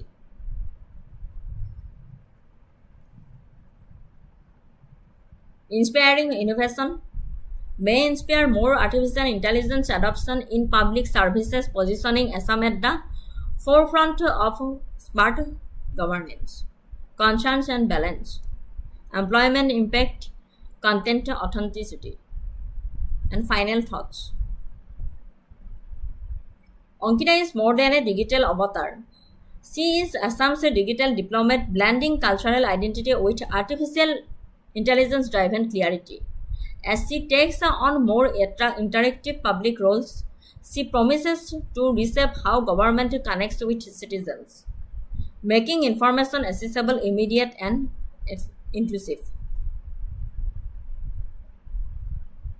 এটি আছিলে অংকিতা, আসামছ আৰ্টিফিচিয়েল এংকৰ অংকিতা।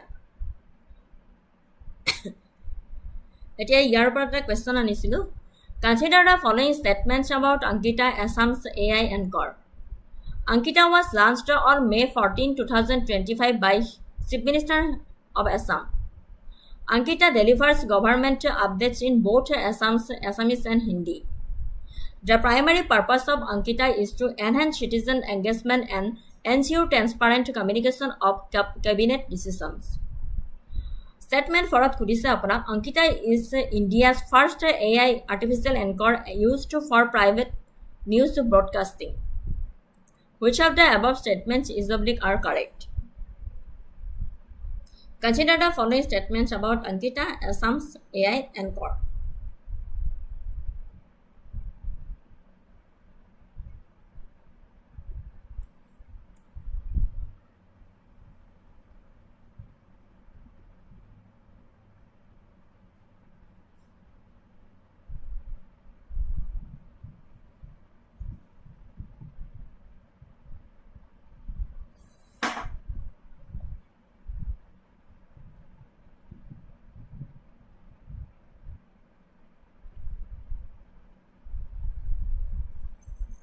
অনুপ, তুমি কিবা মেছেজ দিছিলা নেকি? তোমাৰ মেছেজটো মই ধৰিব পৰা নাই, কিয় মেছেজ ডিলিট কৰি দিলা চাগে।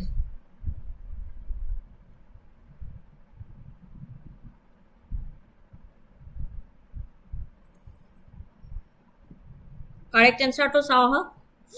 Option A is the correct answer, 1 and 3 only. Statement 1 is correct. Ankita was launched on May 14, 2025 by CM Himanta Biswa Sarma. Statement 2 to incorrect hoy. As of now, Ankita delivers updates only in Assamese. Assamese he di ase. Statement 3 is correct. The anchor is intended to promote transparency and citizen-friendly communication of government decisions. Statement 4 to incorrect hoy. Ankita is used by the Assam government of Assam, not by a private news broadcaster. Eto private broadcaster use kora nai, government of Assam use korise. So 1 and 3 to correct hoy. Aro eta question anisilo, with a reference to Assam's AI anchor Ankita, consider the following statements. Ankita stands for Assam's new knowledge-based interactive technology anchor. It is capable of delivering news with human-like expressions and voice modulation. Statement 3 to khudise apunak, Ankita is designed to replace all human news anchors in Assam's state communication system. Which of the above statements is oblique are correct? Konto shuddha hoy?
কি হল শুদ্ধতাৰ কাৰণ নাই যে এতে নিউজটো শুনিছিলে না নাইবা আপোনালোকে only be only হেৰি স্টেটমেন্ট বি টো শুদ্ধ হয় অপশন বি টো শুদ্ধ হয় only 2 Statement 1 is incorrect. Ankita stands for Assam's newest knowledge-based information technology anchor, not the version stated. Statement 2 is correct. She mimics human expressions and voice through advanced AI technology. Statement 3 is incorrect. Ankita is meant to complement, not to replace human anchors. The government clarified this to avoid concerns about job displacement. সেইকাৰণে আপোনাৰ অকল 2 to correct হয় She mimics human expressions and voice through advanced AI technology. Next topic to লৈ গৈছো Swallowtail butterflies in Assam. Swallowtail butterflies in Assam. এটো আপোনাৰ মে মাহৰ current এফেয়াৰ্স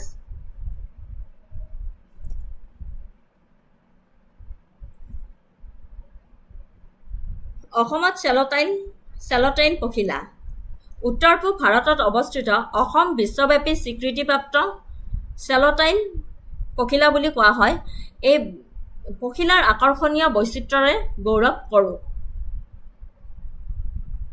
573টা বিশ্বব্যাপী প্ৰজাতিৰ ভিতৰত ভাৰতত 77টা প্ৰজাতি আছে আৰু ইয়াৰে উল্লেখযোগ্য 69টা উত্তৰ পূব অঞ্চল বিশেষকৈ অসমত পোৱা যায় ইয়াৰ ফলত ৰাজ্যখনত Swallowtail পখিলা সংৰক্ষণৰ বাবে অতি গুৰুত্বপূৰ্ণ Swallowtail পখিলাটো কি হয় Swallowtail পখিলাটো হৈছে বৃহৎ প্ৰায়ে উজ্জ্বল ৰঙৰ পখিলাৰ এটা বৈচিত্ৰ্যপূৰ্ণ গোট ইয়াৰ বহুতৰে পিছফালৰ দেউকাত ঠেঙৰ দৰে প্ৰসাৰণৰ বৈশিষ্ট্য থাকে ইহত শক্তিশালী উৰণীয়া আৰু বৰ্ষাৰণ্য বনাঞ্চল খেতি কৰা ভূমিকে ধৰি বিভিন্ন বাসস্থানত পোৱা যায় অসমত এই অঞ্চলৰ চহকী জৈৱ বৈচিত্ৰ্য নিৰ্দিষ্ট জলবায়ু আৰু গছ-গছনিৰ বাবে ইহঁতৰ প্ৰাচুৰ্য বিশেষ বিশ্বৰ চাইট্ৰাছ বেল্ট নামেৰে জনাজাত অসমৰ বড়োলেণ্ড টেৰিটৰিয়েল ৰিজনত বিশেষভাৱে গুৰুত্বপূৰ্ণ কাৰণ চাইট্ৰাছ গছ বহু পেপেলীয় প্ৰজাতিৰ চেলটাইল কেটাৰপিলাৰৰ বাবেও গুৰুত্বপূৰ্ণ গৃহস্থ উদ্ভিদ বুলি কওঁ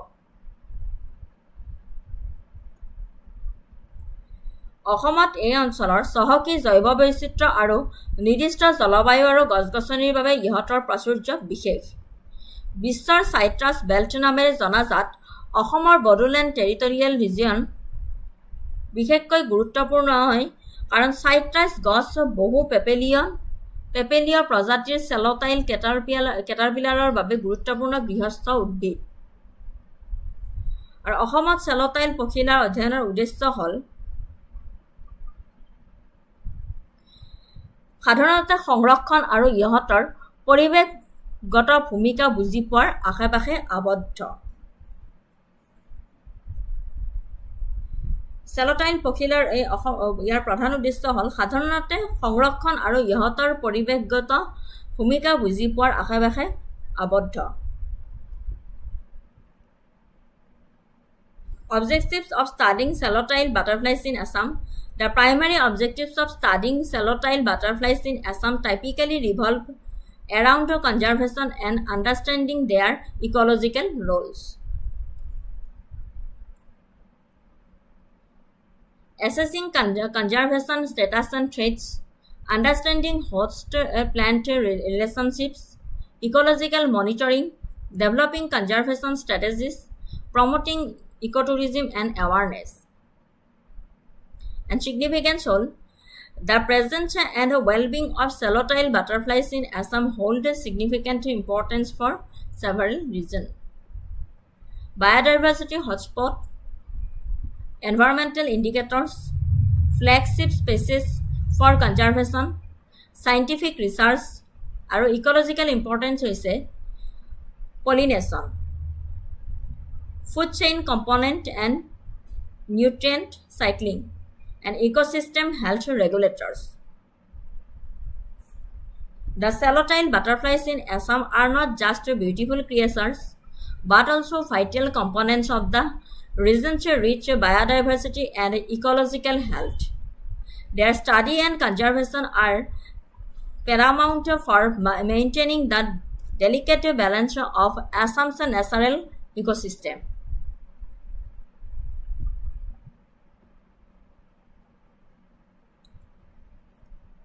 Question eta anisilu Consider the following statements regarding celotile butterflies in Assam. Assam is considered a celotile rich zone in India. The Bodoland territorial আজি পঢ়োৱা কাৰেণ্ট এফেয়াৰ্ছখিনি মই তোমাৰ টেলিগ্ৰাম লিংক দিয়া আছে টেলিগ্ৰাম লিংকত তুমি জয়েন কৰিবা তাতে পাই যাবা মই দি দিম ঠিক আছে অনুপ টেলিগ্ৰাম লিংক মোৰ ডেসক্ৰিপচন লিংকত দিয়া আছে ক্লাছটোৰ এই ডেসক্ৰিপচন লিংকত দিয়া আছে টেলিগ্ৰাম লিংকটো তাতে জয়েন হবা তাতে পাই যাবা third ষ্টেটমেণ্টত খুদিছে celotile butterflies primarily act as pests in agricultural ecosystem in Assam. Which of the statements given above is of these are correct?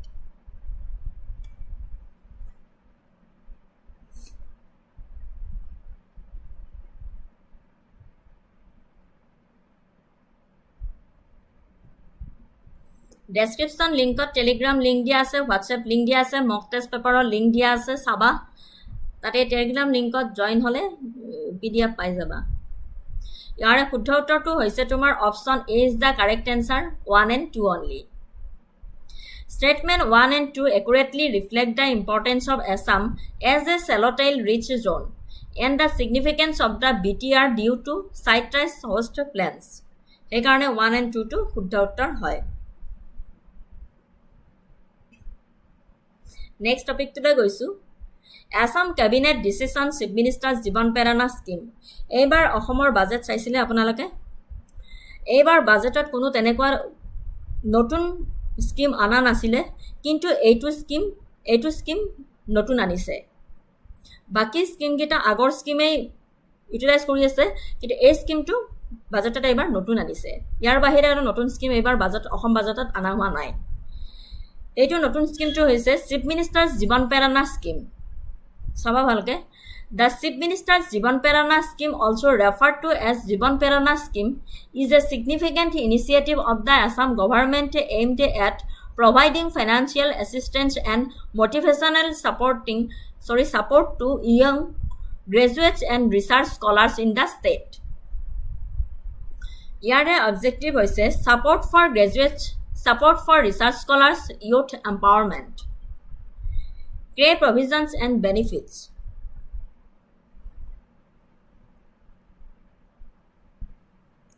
ৰাজ্যৰ শিক্ষিত নিবনুৱা যুৱক যুৱতী বিশেষকৈ শেহতীয়া স্নাতক আৰু গৱেষণা পণ্ডিতসকলক আৰ্থিক সাহায্য প্ৰদানৰ বাবে অসম চৰকাৰে আৰম্ভ কৰা এক নতুন পদক্ষেপ হিচাপে অসমৰ মুখ্যমন্ত্ৰীৰ জীৱন প্ৰেৰণা আঁচনি ইয়াৰে আপোনাৰ উদ্দেশ্য হৈছে যিসকল যুৱকে স্নাতক ডিগ্ৰী সম্পূৰ্ণ কৰিছে বা ৰিচাৰ্চ কৰি আছে গৱেষণা কৰি আছে কিন্তু বৰ্তমান নিবনুৱা তেওঁলোকক আৰ্থিক সহায় আগবঢ়োৱা চাবদে উদ্দেশ্যটো যিসকল যুৱকে স্নাতক ডিগ্ৰী সম্পূৰ্ণ কৰিছে কৰি উঠি অথবা ৰিচাৰ্চ কৰি আছে কিন্তু তেওঁলোক নিবনুৱা হয় বৰ্তমান নিবনুৱা হয় আৰু তেনে লোকক আৰ্থিক সহায় আগবঢ়োৱা আৰু প্ৰতিযোগিতামূলক পৰীক্ষা দক্ষতা বিকাশ চাকৰিৰ সাক্ষাৎকাৰৰ বাবে প্ৰস্তুত হোৱাত সহায় কৰা আনকি উদ্যোগীকৰণৰ উদ্যোগত নামি পৰা আৰ্থিক আৰু মানসিক চাপ হ্ৰাস কৰা আৰু যুৱক যুৱতীসকলৰ মাজত আত্মনিৰ্ভৰশীলতাক উৎসাহিত কৰা আৰু যাৰ ফলত ৰাজ্যখনত নিবনুৱাৰ হাৰ হ্ৰাস পোৱাত অৰিহণা যোগোৱা ইমানখিনি যিহেতু ষ্টেপ লৈ আছে তেনেহ'লে এইবাৰ আমাৰ অসমত ভাবোঁ যে নিবনুৱা সমস্যাৰ হ্ৰাস যথেষ্ট পৰিমাণে পাব হয়নে আপোনালোকে কি ভাবে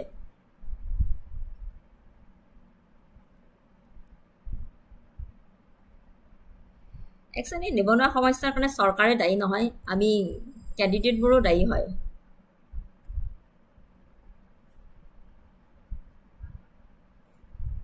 মোৰ পইণ্ট অফ ভিউটো কৈ দিছোঁ নিবনুৱা সমস্যাৰ কাৰণে অকল চৰকাৰে দায়ী নহয় আমাৰ কেণ্ডিডেট অভিভাৱক সকলো দায়ী হয় অবজেক্টিভ হৈছে এই জীৱন প্ৰেৰণাৰ মূল অবজেক্টিভ হৈছে provide financial assistance to young people who have completed their undergraduate degree or are doing research but are currently unemployed helping them prepare for competitive exams skill development job interviews or even venturing into entrepreneurial ventures reduce financial stress and encourage self-reliance among the youth and thus contributing to the decline in unemployment in the state. তাৰ পিছত আছে আপোনাৰ মূল বৈশিষ্ট্য আৰু সুবিধা হ'ব অসম চৰকাৰী বিদ্যালয় অথবা মহাবিদ্যালয়ৰ পৰা স্নাতক 2025 চনৰ উত্তীৰ্ণৰ বাবে তেওঁলোকে 12 মাহলৈ প্ৰতিমাহে 2500 টকা লাভ কৰিব নতুবা তেওঁলোকে 25,000ৰ এককালীন আৰ্থিক সাহায্যৰ পথ বাছি ল'ব পাৰে কিন্তু তেওঁলোকে নিযুত মইনা আঁচনি নাপাব ইয়াৰে ফিচাৰ্ছসমূহ কৈছোঁ জীৱন প্ৰেৰণা আঁচনিৰ ফিচাৰ্ছসমূহ কৈছোঁ যে অসম চৰকাৰী বিশ্ববিদ্যালয় অথবা কলেজ আৰু ইউনিভাৰ্চিটিৰ পৰা যিবিলাকে 2025ৰ স্নাতক ডিগ্ৰীৰ বাবে তেওঁলোকে 12 মাহলৈকে এবছৰলৈকে প্ৰতিমাহে 2500 টকাকৈ লাভ কৰিব অথবা তেওঁলোকে 25,000 টকাৰ এককালীন আৰ্থিক সাহায্যৰ পথ বাছি ল'ব পাৰে ৰাজ্যিক আৰু কেন্দ্ৰীয় বিশ্ববিদ্যালয়ৰ গৱেষণা পণ্ডিতসকলৰ বাবে যোনে ৰিচাৰ্চ কৰি আছে তেওঁলোকে লাভ কৰিব 25,000ৰ এককালীন অনুদান আৰু বিভিন্ন ক্ষমতা সম্পন্ন দিব্যাংগ গৱেষণা পণ্ডিতসকলে 50,000 টকাৰ এককালীন অনুদান লাভ কৰিব ইয়াতে দিয়া আছে এইখিনি দিয়া আছে class of 2025 pass out from government college or universities in Assam monthly stipend they can receive 2,500 per month up to 1 year. মই এটা ইংলিছত দি দিছোঁ, কিন্তু মই স্লাইডৰ মতে যোৱা নাই, মই নিজৰ ফালৰ পৰা কৈ দিছোঁ। আপোনালোকে স্লাইডৰখিনি পঢ়ি ল'লে বুজি পাব, তাতে স্লাইডত বেছি ভালকৈ দিয়া আছে। আৰু বিভিন্ন ক্ষমতাপন্ন দিব্যাংগ গৱেষণা পণ্ডিতসকলে 50,000 টকাৰ এককালীন অনুদান লাভ কৰিব।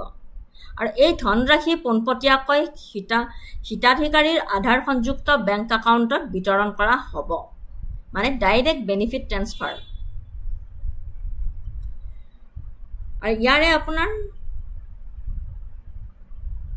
এই জীৱন প্ৰেৰণা আঁচনিটো যে লাভ কৰিব, তাৰে আপোনাৰ অৰ্হতাৰ মাপকাঠি আছে, যোনে তোনে আপোনাৰ নাপায়। আবেদনকাৰীজন হ'ব লাগিব অসমৰ স্থায়ী বাসিন্দা। আৰু স্নাতকসকলে অসমৰ চৰকাৰী বিশ্ববিদ্যালয় বা মহাবিদ্যালয়ৰ পৰা 2025 চনত উত্তীৰ্ণ হ'ব লাগিব, তেতিয়াহে পাব এই স্কিমটো, তেতিয়াহে লাভ কৰিব। অসমৰ ভিতৰতে ৰাজ্যিক বা কেন্দ্ৰীয় বিশ্ববিদ্যালয়ত গৱেষণা পণ্ডিত নামভৰ্তি কৰিব লাগিব, ৰিচাৰ্চৰ কাৰণে নামভৰ্তি কৰিব লাগিব। ষ্টেটৰ কলেজ, ষ্টেট ইউনিভাৰ্চিটি নহয় বা চেণ্ট্ৰেল ইউনিভাৰ্চিটি যেনে তেজপুৰ। আৰু আবেদন প্ৰক্ৰিয়া 2025 চনৰ অক্টোবৰ মাহত এই আঁচনিখনৰ অনলাইন এপ্লিকেশ্যন পৰ্টেল মুকলি কৰাৰ সম্ভাৱনা আছে। 2025 চনৰ অক্টোবৰ মাহতহে এই অনলাইন এপ্লিকেশ্যন পৰ্টেলটো মুকলি কৰিব।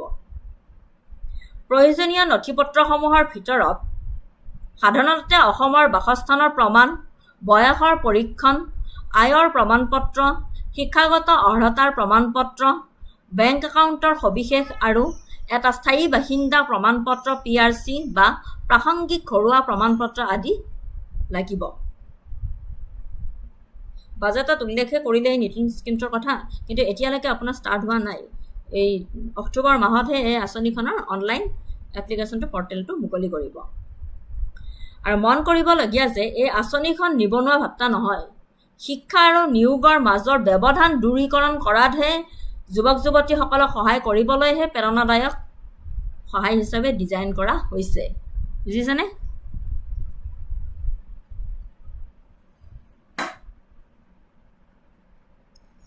আঁচনিখন নিবনুৱা ভাত্তা নহয়, শিক্ষা আৰু নিয়োগৰ মাজত ব্যৱধান দূৰীকৰণ কৰাত যুৱক যুৱতীসকলক সহায় কৰিবলৈ প্ৰেৰণাদায়ক সহায় হিচাপে ডিজাইন কৰা হৈছে।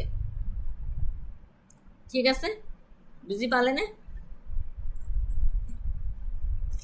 ৰাজ্যৰ শিক্ষিত নিবনুৱা যুৱক যুৱতী, বিশেষকৈ শেহতীয়া স্নাতক আৰু গৱেষণা পণ্ডিতসকলক আৰ্থিক সাহায্য প্ৰদানৰ বাবে অসম চৰকাৰে আৰম্ভ কৰিছে এক নতুন পদক্ষেপ, যাৰ নাম হৈছে অসমৰ মুখ্যমন্ত্ৰী জীৱন প্ৰেৰণা আঁচনি। কিন্তু নিযুত মইনা আঁচনি যোনে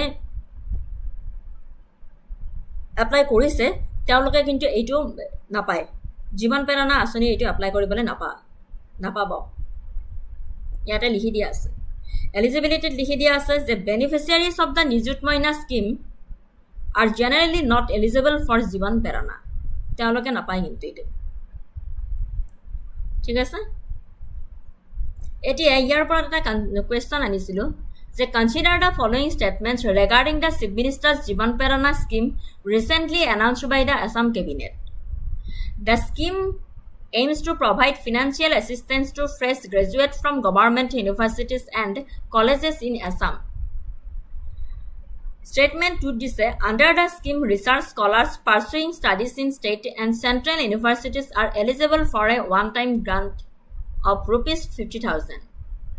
Beneficiaries of the Nijut Maina scheme are also eligible to avail benefits under the Jiban Prerana scheme. Etu nohoy, ematra pohilo ami. Statement 3 to nohoy. 4 to sao, the scheme is scheduled to be launched in October 2025. Dekha dekhi ke গমেই পালো কোনটো statement শুদ্ধ হয়, হয়নে?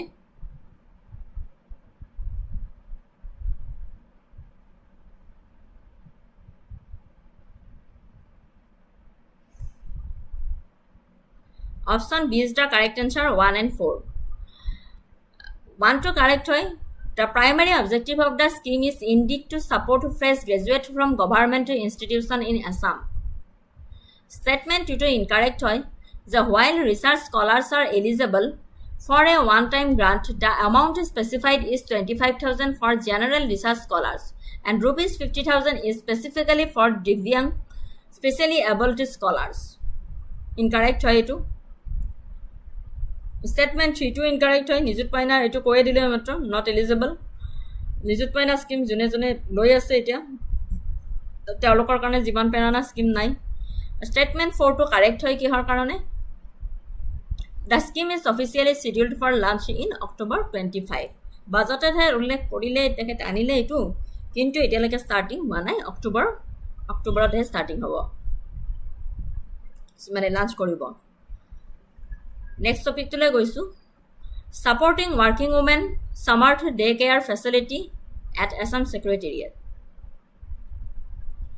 The Samarth Center is a newly inaugurated facility at the Assam Secretariat, launched by the Assam government to support working women, especially those with young children. Samarth means capable or empowered in Hindi, symbolizing the goal of enabling women to balance professional and personal responsibilities effectively. The daycare and support facility is a step toward building a gender-sensitive and inclusive workplace within government institutions. Location and launch. Situated at the Assam Secretariat, the administrative hub of the state, inaugurated as part of the state's efforts to support women in public service. Purpose is to assist working women in balancing their careers and childcare responsibilities, provides a safe and nurturing environment for infants and young children during working hours, and facilities equipped with professional caregivers, child-friendly amenities, and medical support, designed to offer daycare service, educational play, and emotional care. Target beneficiaries, gender inclusive policy, and importance of the Samarth Center.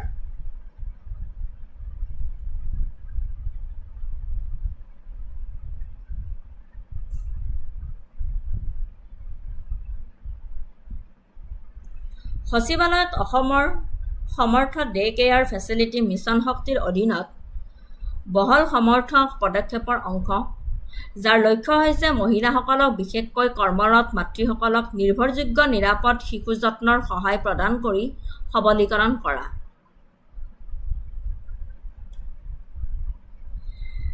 বিশেষকৈ কৰ্মৰত মাতৃসকলক নিৰ্ভৰযোগ্য নিৰাপদ শিশু যত্নৰ সহায় প্ৰদান কৰি সবলীকৰণ কৰা। অসম সচিবালয়ত সমৰ্থ কি হয়?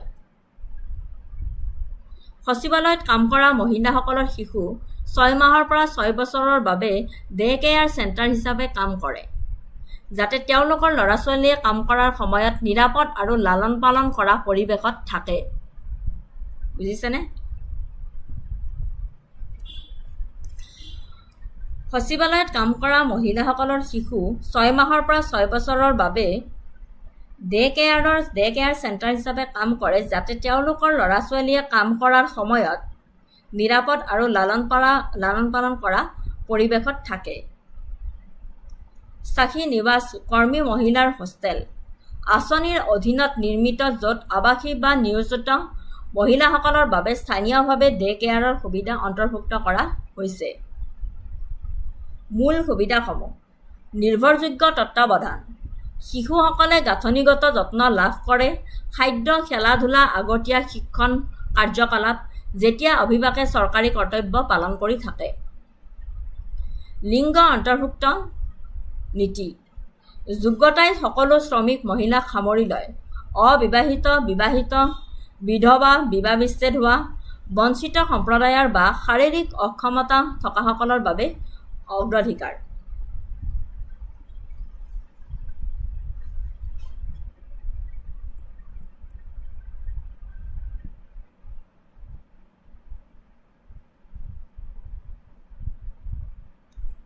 Gender inclusive policy. Eligibility covers all working women, single, married, widowed, divorced, preference for those from disadvantaged communities or with physical disabilities.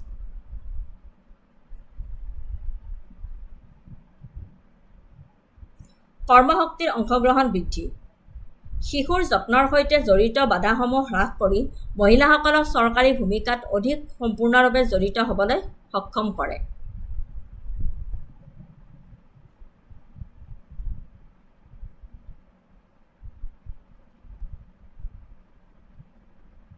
Increased workforce participation enables women to more fully engage in government roles by reducing barriers related to child care. শিশুৰ যত্নৰ সৈতে জড়িত বাধাসমূহ হ্ৰাস কৰি মহিলাসকলক চৰকাৰী ভূমিকাত অধিক সম্পূৰ্ণৰূপে জড়িত হ'বলৈ সক্ষম কৰে আৰু ই কিহৰ কাৰণে গুৰুত্বপূৰ্ণ হয়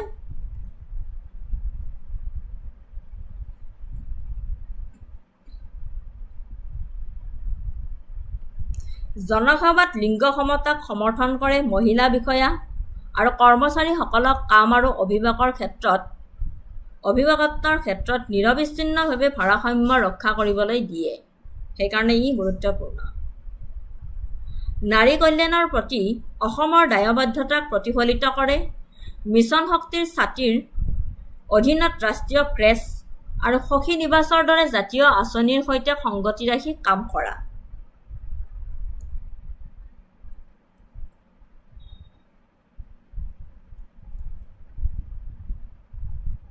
Why it is important? Supports gender equality in the public service, letting women officers and employees seamlessly balance work and parenting. Reflects Assam's commitments to women's welfare, working in conjunction with national schemes like Rashtriya Crisis and Sakhi Nivas under the umbrella of Mission Shakti. ঠিক আছে সেইকাৰণে এইটো important হয় তাৰপিছত আৰু আছে মহিলা সচিবালয়ৰ কৰ্মচাৰীসকলৰ মাজত built in on site and child care প্ৰদান কৰি ৰিটেনশ্যন আৰু মনোবল বৃদ্ধি কৰা এই সমৰ্থ আঁচনিটো সেইকাৰণে ইম্পৰ্টেণ্ট হয় মহিলা সচিবালয়ৰ কৰ্মচাৰীসকলৰ মাজত built in on site child কেয়াৰৰ প্ৰদান আৰু ৰিটেনশ্যন আৰু মনোবল বৃদ্ধি কৰা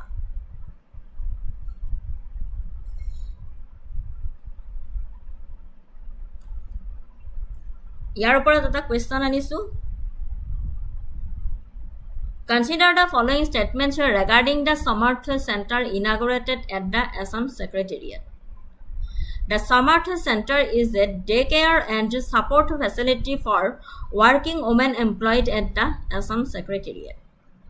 It aims to promote gender-sensitive workplace and improve work-life balance for women with young children. Statement 32 is that the Samarth Center is exclusively available to private sector employees in Guwahati. Which of the statements is given above is are correct?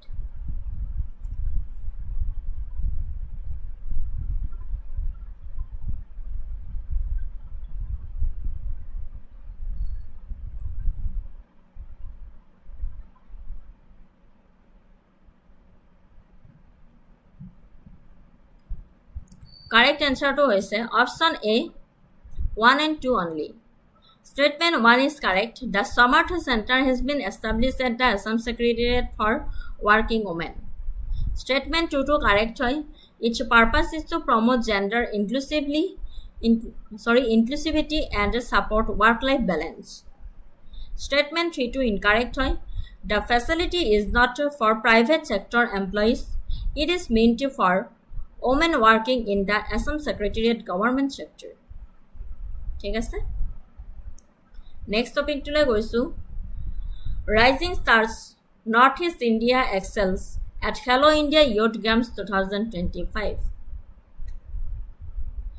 At the Hello India Youth Games 2025, students from the northeastern region of India delivered exceptional performance across a wide range of disciplines, earning medals and recognition on a national platform. Their achievement mark a significant shift in India's sporting landscape, where regions like the Northeast are increasingly becoming the powerhouses of athletic talent, top performance, and notable athletes. Boxing Manipur. Dominant in multiple weight categories, Manipur boxers clinched gold and silver medals, showcasing world-class technique and stamina. Weightliftingত মিজোৰামৰ পৰা লাভ কৰিছিলে। Young lifters from Mizoram set new records in youth categories, continuing the stage tradition of strength sports. Football Assamৰ পৰা লাভ কৰিছিলে। Assam's U17 girls football team reached the finals with exceptional teamwork and tactical disciplines. Archeryত Arunachal প্ৰদেশৰ পৰা লাভ কৰিছিলে।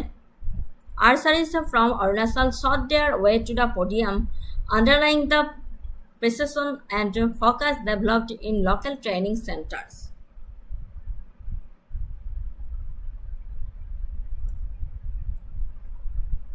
Rising Star Hello India Youth Games 2025 চনত north east ইণ্ডিয়াই পাৰদৰ্শিতা লাভ কৰিছিলে।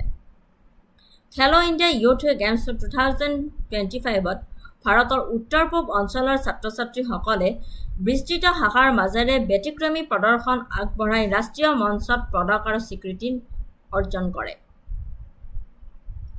তেওঁলোকৰ এই সাফল্যই ভাৰতৰ ক্ৰীড়া ক্ষেত্ৰখনত এক উল্লেখযোগ্য পৰিৱৰ্তন সাধন কৰে, য'ত উত্তৰ পূৰ্বাঞ্চলৰ দৰে অঞ্চলসমূহ ক্ৰমান্বয়ে ক্ৰীড়া প্ৰতিভাৰ শক্তিশালী স্থানত পৰিণত হৈছে। শীৰ্ষ প্ৰদৰ্শন আৰু উল্লেখযোগ্য খেলুৱৈ। বক্সিঙত মণিপুৰৰ পৰা একাধিক ওজন শাখাত আধিপত্য বিস্তাৰ কৰা মণিপুৰৰ বক্সাৰসকলে বিশ্বমানৰ কৌশল আৰু ষ্টেমিনা প্ৰদৰ্শন কৰি সোণ আৰু ৰূপৰ পদক লাভ কৰিছিলে। ভাৰতোলনত মিজোৰামৰ পৰা ৰাজ্যৰ শক্তি ক্ৰীড়াৰ পৰম্পৰা অব্যাহত ৰাখি মিজোৰামৰ যুৱ উত্তোলকে যুৱ শাখাত নতুন অভিলেখ গঢ়িলে।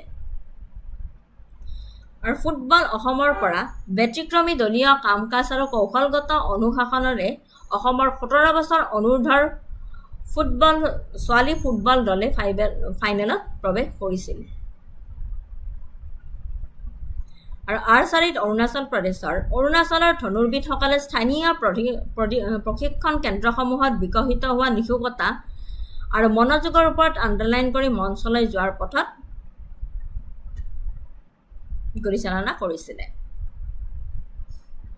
ভাৰত চৰকাৰৰ চহকী প্ৰতিভা পুল আৰু এথলেটিক্সৰ প্ৰতি থকা উৎসাহিক স্বীকৃতি দি উত্তৰ পূব অঞ্চলত ক্ৰীড়াৰ প্ৰসাৰৰ বাবে কেইবাটাও পদক্ষেপ আৰম্ভ কৰিছে। Significance, Government Initiative কি লৈছে? খেলো ইণ্ডিয়া স্কিম। এই খেলো ইণ্ডিয়া স্কিমৰ জৰিয়তে কাৰ্যসূচীৰ অধীনত উত্তৰ পূৰ্বাঞ্চলক বিশেষ গুৰুত্ব দিয়া হৈছে। অঞ্চলটোত ক্ৰীড়াৰ আন্তঃগাঁথনি, প্ৰশিক্ষণ কেন্দ্ৰ আৰু প্ৰতিভা চিনাক্তকৰণ কাৰ্যসূচী ৰূপায়ণ কৰা হৈছে। তাৰ পিছত ক্ৰীড়া একাডেমী স্থাপন।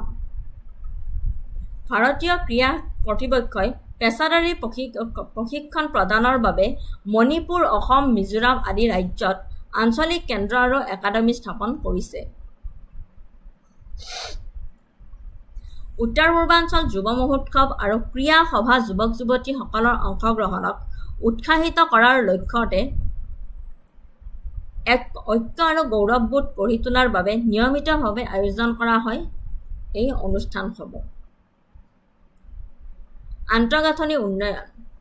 কেন্দ্ৰ আৰু ৰাজ্য চৰকাৰৰ ধনৰ জৰিয়তে ষ্টেডিয়াম, ইনডোৰ এৰিনা আৰু ক্ৰীড়া কমপ্লেক্স নিৰ্মাণ আৰু উন্নতীকৰণৰ বাবে বিনিয়োগ কৰা হৈছে। খেলুৱৈসকলক আৰ্থিক সাহায্য। অঞ্চলটোৰ আশাব্যঞ্জক খেলুৱৈসকলে কেন্দ্ৰীয় চৰকাৰৰ বিভিন্ন আঁচনিৰ অধীনত বৃত্তি, ষ্টাইপেণ্ড আৰু সমৰ্থন লাভ কৰে। মিছন অলিম্পিক চেল (AMOC) উত্তৰ পূৰ্বাঞ্চলৰ খেলুৱৈসকলক টাৰ্গেট অলিম্পিক পডিয়াম আঁচনি (TOPS)ৰ অধীনত আন্তঃৰাষ্ট্ৰীয় প্ৰতিযোগিতাৰ বাবে সহায় কৰা হয়। এইকেইটা গভৰ্ণমেণ্ট অফ ইণ্ডিয়াই ষ্টেপ লৈছিলে ইনিচিয়েটিভ লৈছিলে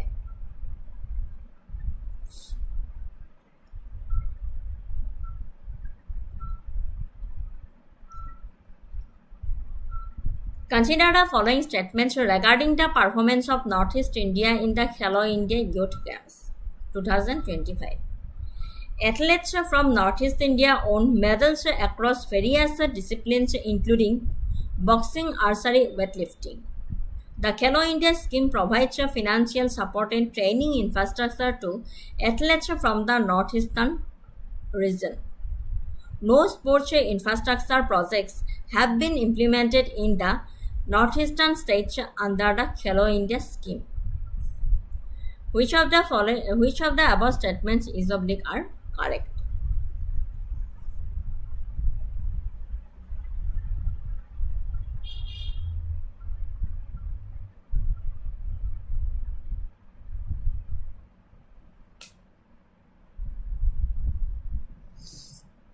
শুদ্ধ উত্তৰটো হৈছে option A is the correct answer 1 and 2 only. 1 is correct. The Northeast athletes performed well in boxing, archery and weightlifting. আমি পঢ়িলো এইমাত্ৰ statement 2 to correct হয় Hello India supports Northeast athletes through scholarships, infrastructure and training. Statement 3 to incorrect হয় কিহৰ কাৰণে Several infrastructure projects have been implemented in Northeast under Hello India. এটো নহয় লোৱা নাই এইবোৰ সেইটো কাৰণে statement 3 to incorrect হয় এতিয়া নেক্সট টপিকটো আহিছো ISRO to launch SARA Assam first Earth observation satellite in 2025 মে মাহৰ কাৰেণ্ট এফেয়াৰ্স হয় ISRO to launch SARA Assam first Earth observation satellite in 2025 ইয়াৰ আগতে আৰু এটা আছিল Assam set সেইদিনাখন লাষ্ট ক্লাছত পঢ়িছিলো Assam set আৰু এইটো হৈছে SARA In a landmark move for regional development, disaster management, and technological empowerment, the Indian Space Research Organization is set to launch SARA, a dedicated satellite for the state of Assam, in 2025. This mission represents Assam's first independent Earth observation satellite designed to strengthen space-based governance, support environmental monitoring and enhance disaster resilience across the state. Satellite name is SARA, Satellite for Assam Resilience in Agriculture and Hazards, tentative full form. Launch year is 2025, launched by ISRO, Indian Space Research Organization. Purpose is Earth observation real-time monitoring of Kihor flood, forest fires, erosion and landslides, agricultural patterns, infrastructure and resource mapping.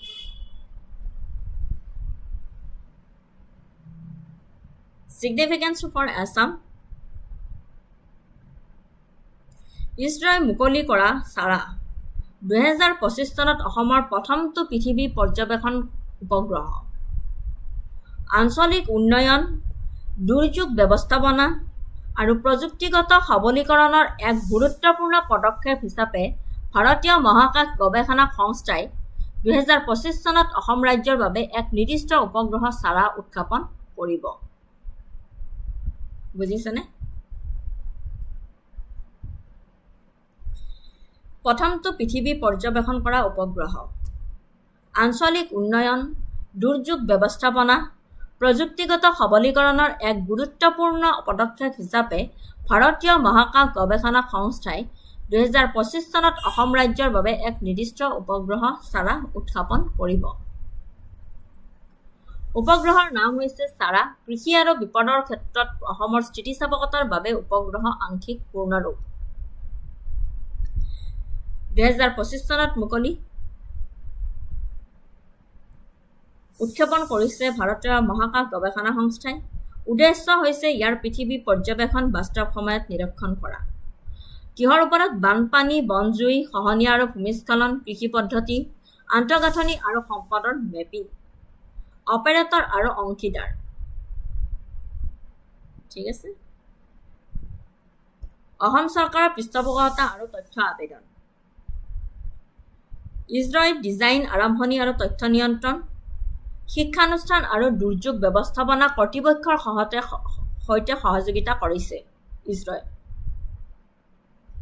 আৰু অসমৰ বাবে তাৎপৰ্য এয়াই যে দুৰ্যোগৰ প্ৰস্তুতি আৰু সঁহাৰি, যে বছৰেকীয়া বানপানী, নদীৰ খহনীয়া আৰু বনজুইৰ বাবে অসম অতি দুৰ্বল। সেই চাৰাহে বাস্তৱ সময়ৰ উপগ্ৰহৰ তথ্য প্ৰদান কৰিব। এই চাৰা ছেটেলাইটে বাস্তৱ সময়ৰ উপগ্ৰহৰ তথ্য প্ৰদান কৰিব। বানপানীৰ ভৱিষ্যতবাণী কৰা আৰু পানীৰ স্তৰ নিৰীক্ষণ কৰা, আৰু বনাঞ্চলত যদি অগ্নিকাণ্ডৰ জুই লাগে তেতিয়া তথ্য প্ৰদান কৰিব। আগতীয়া সতৰ্কবাণী ব্যৱস্থা আৰু খালী কৰাৰ পৰিকল্পনা উন্নত কৰা। 2 নম্বৰ কাৰণটো হৈছে কৃষি নিৰীক্ষণ। শস্যৰ স্বাস্থ্য, মাটিৰ আৰ্দ্ৰতা আৰু জলসিঞ্চনৰ ধৰণ নিৰীক্ষণ কৰিব পাৰিব চাৰা ছেটেলাইটে। জলবায়ু প্ৰতিৰোধী কৃষিৰ পৰিকল্পনা আৰু দুৰ্যোগৰ পিছত শস্যৰ ক্ষতিৰ অনুমান কৰাত সহায় কৰিব চাৰা ছেটেলাইটে। 3 নম্বৰ পইণ্টটো হৈছে পৰিৱেশ পৰিচালনা। বন আৱৰণ বিশ্লেষণ আৰু অবৈধ বনাঞ্চল ধ্বংস কৰি পেলোৱা, নদীৰ গতিপথৰ পৰিৱৰ্তন আৰু মথাউৰিৰ অনুসৰণ। 4 নম্বৰ পইণ্টটো হৈছে চহৰ আৰু আন্তঃগাঁথনি পৰিকল্পনা। পথ, শক্তি আৰু গৃহ নিৰ্মাণ আন্তঃগাঁথনিৰ বাবে আপডেট কৰা স্থানীয় তথ্য স্মাৰ্ট চিটি, দুৰ্যোগ প্ৰতিৰোধী গৃহ নিৰ্মাণৰ পৰিকল্পনা কৰাত সহায় কৰিব চাৰা ছেটেলাইটে।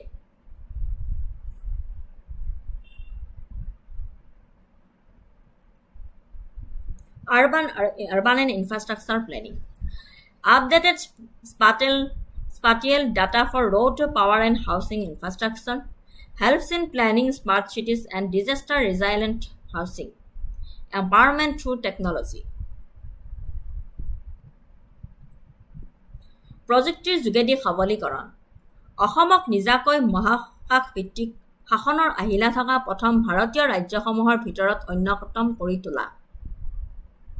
GIS ভৌগোলিক তথ্য ব্যৱস্থাৰ জৰিয়তে আৰু দূৰৱৰ্তী সংবেদনত স্থানীয় ক্ষমতা বৃদ্ধি কৰা।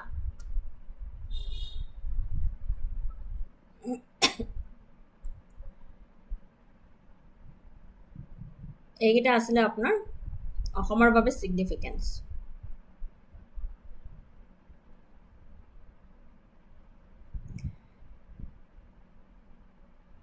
Government initiatives and support. Assam government's vision. Part of Assam's long-term vision for digital governance and climate resilience. Integration of SARA data into the State Disaster Management Authority and Agriculture Planning Departments. Policy backing. Aligns with India's National Space Policy and Digital India Initiative. State-level funding and support for building a ground control center and data analysis unit. Capacity building, partnerships with IIT Guwahati, Assam Science and Technology University, ASTU, and technical colleges. Training local officials and researchers in satellite data interpretation. Why it matters nationally and globally? Sets a model for state-level satellites in India. Other states may follow suit. Strengthens India's position in disaster management innovation through space tech. Reflects ISRO's expanding role in enabling regional development through customized satellites. The launch of SARA is a transformative step for Assam's disaster resilience, governance, and environmental monitoring. Through cutting-edge satellite technology and collaborative efforts between ISRO and the state government, Assam is positioning itself as a technologically empowered disaster resilient region, paving the way for other states to follow a similar path. এইটোৱে আছিলে আপোনাৰ চাৰা ছেটেলাইটৰ বিষয়ে। ইয়াতে মই ভালকৈ দি দিছোঁ কে points, purpose কি হয়, ছিগনিফিকেন্স কি হয়, আসাম গভৰ্ণমেণ্টে কি ইনিচিয়েটিভ লৈছে সেইখিনিও দি দিছোঁ। কিহৰ কাৰণে এইটো নেশ্যনেলি এণ্ড গ্ল'বেলি মেটাৰ কৰে সেইটোও দি দিছোঁ এতিয়া আহিলোঁ এটা কুৱেশ্যনলৈ consider the following statements regarding Assam চাৰা ছেটেলাইট Statement 1 সুধিছে The Sara satellite is being developed and launched by ISRO specifically for Assam's Earth observation needs. Statement 2 সুধিছে It will help in real-time monitoring of national disasters such as floods and forest fires. Sara is India's first ever satellite developed exclusively for military surveillance in the northeast region. Which of the statements given above is are correct? আমি মাত্ৰ পঢ়িলোঁ সাৰা ছেটেলাইটৰ বিষয়ে so শুদ্ধ উত্তৰটো ক'ব লাগে আপোনালোকে কোনটো হয়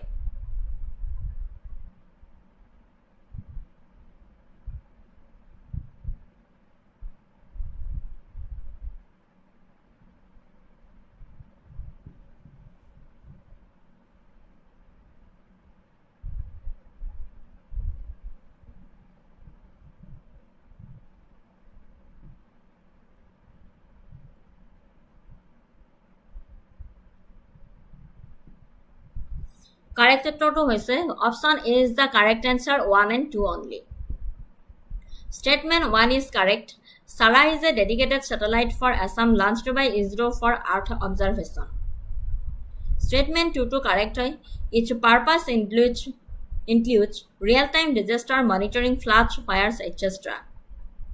Statement 3 to incorrect হয় Sara is for civilian purposes like disaster management and governance not military surveillance.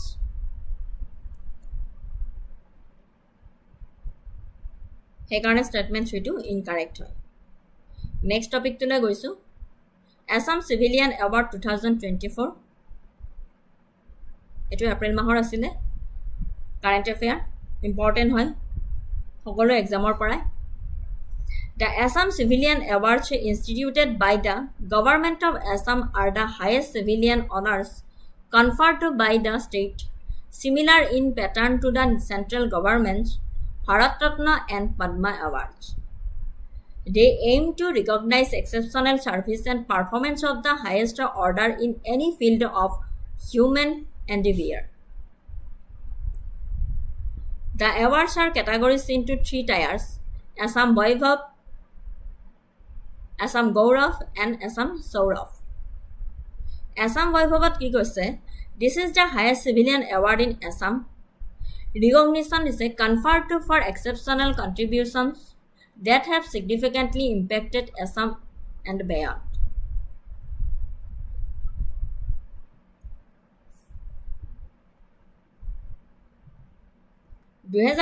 চনৰ অসম অসামৰিক বঁটা অসম চৰকাৰে প্ৰতিষ্ঠা কৰা অসম অসামৰিক বঁটা ৰাজ্যখনে প্ৰদান কৰা সৰ্বোচ্চ অসামৰিক সন্মান আৰ্হিত কেন্দ্ৰীয় চৰকাৰৰ ভাৰত ৰত্ন আৰু পদ্ম বঁটাৰ দৰে মানৱীয় প্ৰচেষ্টাৰ যিকোনো ক্ষেত্ৰতে উচ্চতম পৰ্যায়ৰ ব্যতিক্ৰমী সেৱা আৰু কৰ্মক্ষমতাক স্বীকৃতি দিয়াটোৱে তেওঁলোকৰ লক্ষ্য এই বঁটাসমূহক 3টা স্তৰত ভাগ কৰা হৈছে অসম বৈভৱ অসমৰ সৰ্বোচ্চ অসামৰিক বঁটা এইটোৱে স্বীকৃতি অসম আৰু ইয়াৰ বাহিৰত যথেষ্ট প্ৰভাৱ পেলোৱা ব্যতিক্ৰমী অৱদানৰ বাবে প্ৰদান কৰা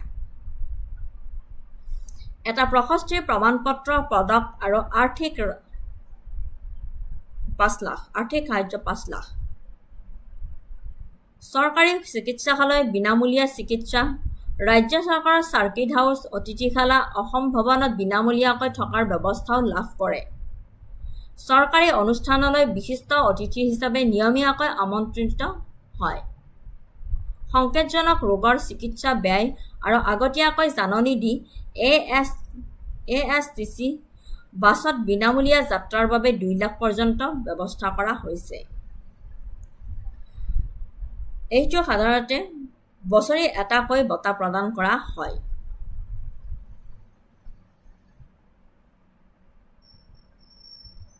A certificate, medal and a monetary sum of rupees 5 lakh. Recipients also receive free medical treatment in government hospitals, free accommodation in state government circuit houses, guest houses and Assam Bhavans, and are regular invitees as distinguished guests to official functions. They are also provided up to rupees 2 lakh for medical expenses for critical disease and free travel in ASTC buses with prior notice. Frequency: generally one award is given annually. And 2025 বৰ্ষৰ recipient কোন হয়? For 2025 awarded in March/April 2025 for contribution in 2024.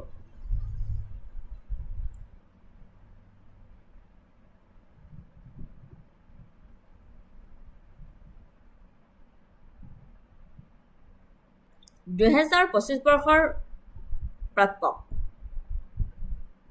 প্ৰতিৰক্ষা ক্ষেত্ৰত আগবঢ়োৱা অৱদানৰ বাবে lieutenant general অৱসৰপ্ৰাপ্ত ৰাণা প্ৰতাপ কলিতাক অসম বৈভৱেৰে সন্মানিত কৰা হৈছে। উত্তৰ পূবৰ পৰা তেওঁ ইষ্টাৰ্ণ কমাণ্ডৰ general officer commanding in chief হিচাপে নিযুক্তি পোৱা প্ৰথমজন ব্যক্তি আছিলে।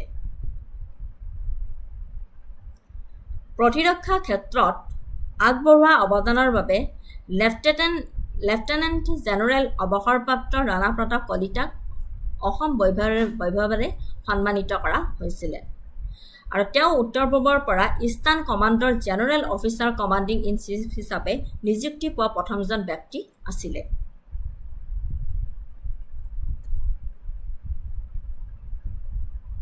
Assam Current. This is the second highest civilian award in Assam. Recognition celebrates individuals excelling in diverse disciplines. Award: a certificate /medal and a monetary sum of rupees 4 lakh along with the other benefits mentioned for Assam Vaibhav recipients, medical treatment and accommodation travel. Generally, 3 awardees are given annually, though the number can vary.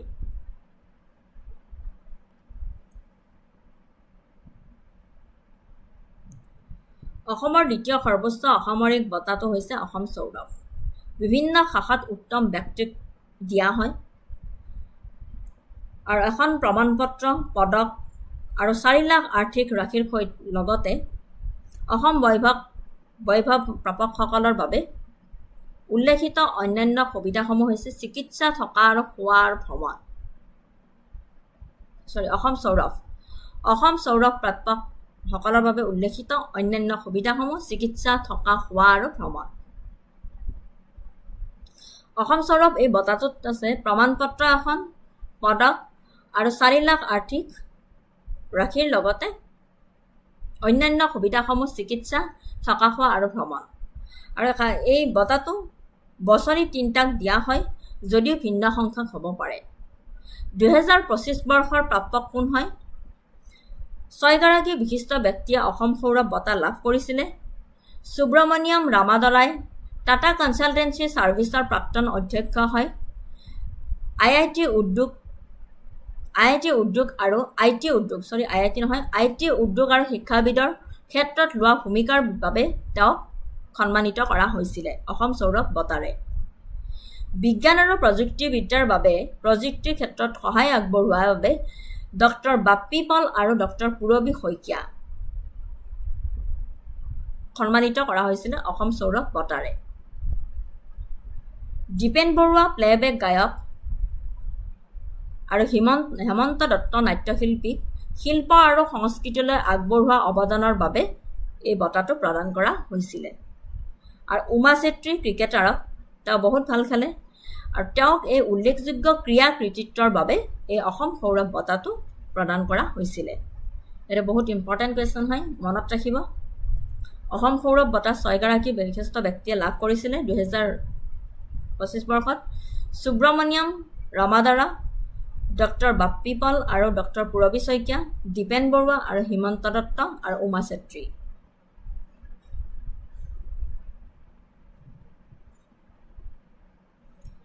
Next আহিলে অসম গৌৰৱ। This is the third highest civilian award in Assam. Recognizes individuals and for the first time in 2025 institutions who have made significant contribution to society across various fields. Award: certificate medal and a monetary sum of rupees 3 lakh along with the other benefits mentioned for Assam Vaibhav recipients medical treatment and accommodation travel. Assam Vaibhav recipients নহয় এটো Assam Gaurav recipients হ'ব লাগিছিল অকমান ভুল হ'ল তাৰ বাবে মই আপোনালোকৰ ওচৰত ক্ষমা খুজিছো Assam Gaurav হ'ব লাগিছিল Gaurav recipients medical treatments and accommodation travel. এটো 15 awardees are given annually. বছৰি 15 জন লোকক প্ৰদান কৰা হয় এই বঁটাটো through the number can vary আৰু বেছি হ'বও পাৰে 2025 চনৰ ৰেচিপিয়েন্টছ সকলৰ নাম ইয়াতে মই উল্লেখ কৰি দিছো Phuleswari Dutta wild life conservation Minakshi Das biker promoting social causes Parthib Sundar Gogoi footballer হয় Dhirendra Nath Paul terracotta artist Haridas Das bell metal artisan Binong Terang social work and free education Nazrul Haque aquacultural expert Biswajit Bora agriculture and elite sectors Bharat Kalita dairy farming Barlangpha Narzary Bodo literature Ram Sasni preserving Jhumur dance Upamanyu Borkakoti tea industry and plastic free tea deep David Pratim Gogoi eco-friendly bricks Saron Ahem traditional food enterprise ecotourism and Barekori Eco Development Society environmental conservation Hatibandhu NGO wildlife conservation and elephant protection তেওঁলোকে যথেষ্ট অৱদান আগবঢ়াইছে সোসাইটিৰ কাৰণে আমাৰ অসমৰ কাৰণে এই কাৰণে এওঁলোকক অসম গৌৰৱ বঁটাৰে সন্মানিত কৰা হৈছে অসম গৌৰৱ বঁটাটো অসমৰ তৃতীয় সৰ্বোচ্চ অসামৰিক বঁটা বুলি আমি জানো বিভিন্ন ক্ষেত্ৰত সমাজলৈ উল্লেখযোগ্য অৱদান আগবঢ়োৱা ব্যক্তিসকলক দিয়া হয় হে একে প্ৰমাণপত্ৰ পদক আৰু ৰুপিছ 3 লাখ আৰ্থিক ৰাখি লগতে অসম গৌৰৱ প্ৰাপকসকলৰ বাবে উল্লেখ কৰা অন্যান্য সুবিধাসমূহ চিকিৎসা থকা খোৱা আৰু ভ্ৰমণ তেওঁলোকে লাভ কৰে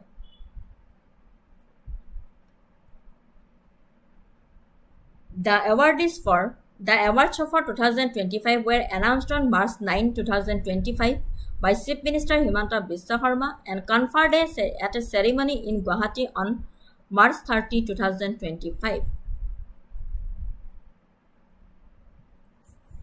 Eriata Airport question anisilu. Consider the following statements regarding the Assam Civilian Awards 2025. Lieutenant General retired Rana Pratap Kalita was conferred with the Assam Vaibhav, the highest civilian award of Assam, for his contribution in the field of defense. The Assam Saurabh awardees for 2025 included individuals from fields such as IT, science and technology, art and culture, and sports. For the first time in 2025, the Assam Gaurav Award was conferred upon institutions in addition to individuals recognizing their significant contribution to society. Which of the statements given above are correct?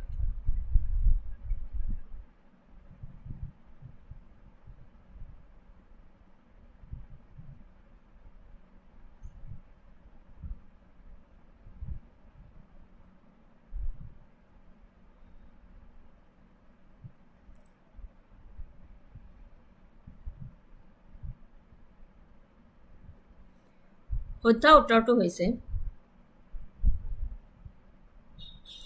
Option D is the correct answer 1 2 and 3 গোটেইকেইটা statement শুদ্ধই হয় lieutenant general Richard Rana Pratap কলিতাক indeed received the Assam Vaibhav 2025 for his distinguished service in defense শুদ্ধ statement 2 to correct হয় Assam Saurabh 2025 recipients included Subramaniam Ramadorai, Dr. Bappi Paul and Dr. Puravi Saikya, Dipen Borua and Himanta Datta and Uma Setri. Statement 3 to Hutta Hoy, the Assam Gaurav 2025 marked the first time that institution, Barekuri Eco Development Society and Hatibandhu NGO were recognized alongside individuals signifying a broader scope for the award. ঠিক আছে এইকাৰণে গোটেইকেইটা ষ্টেটমেণ্টে শুদ্ধ হয় next এজন আছিলে ৰাণা প্ৰতাপ কলিতা যে অসম বৈভৱ award লাভ কৰিছিলে আৰু আসাম গৌৰৱ এওঁলোকে লাভ কৰিছিলে 15 জনে আসাম গৌৰৱ এৱাৰ্ডি লাভ কৰিছিলে ইয়াতে অকমান দেখা পোৱাত অসুবিধা হোৱাৰ বাবে মই নামকেইটা উল্লেখ কৰি দিছোঁ তাতে এইকেইটা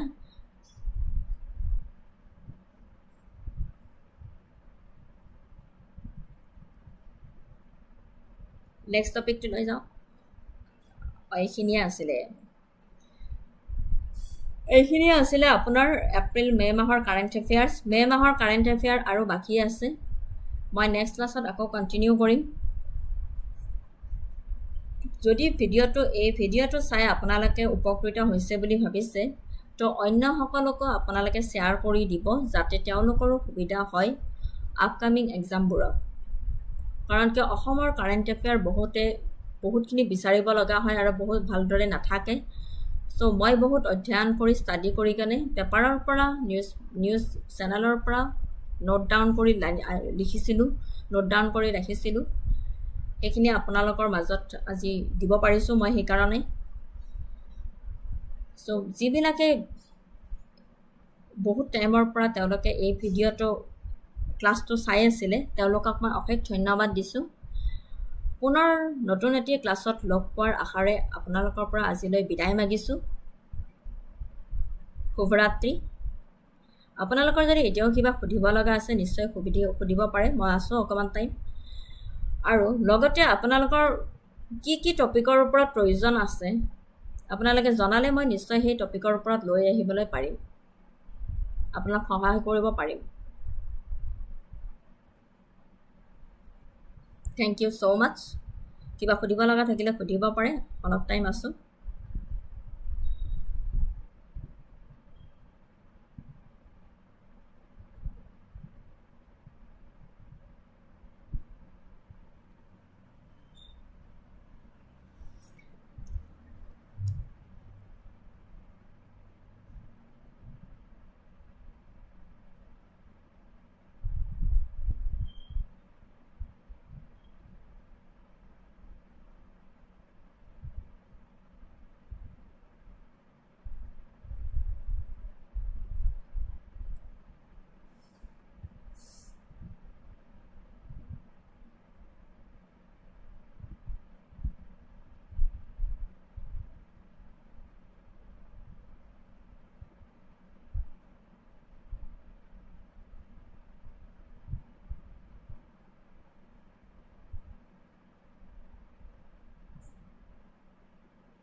একো সুধিবলগীয়া নাই যদি ঠিক আছে শুভৰাত্ৰি আৰু থ্যাংক ইউ সো মাচ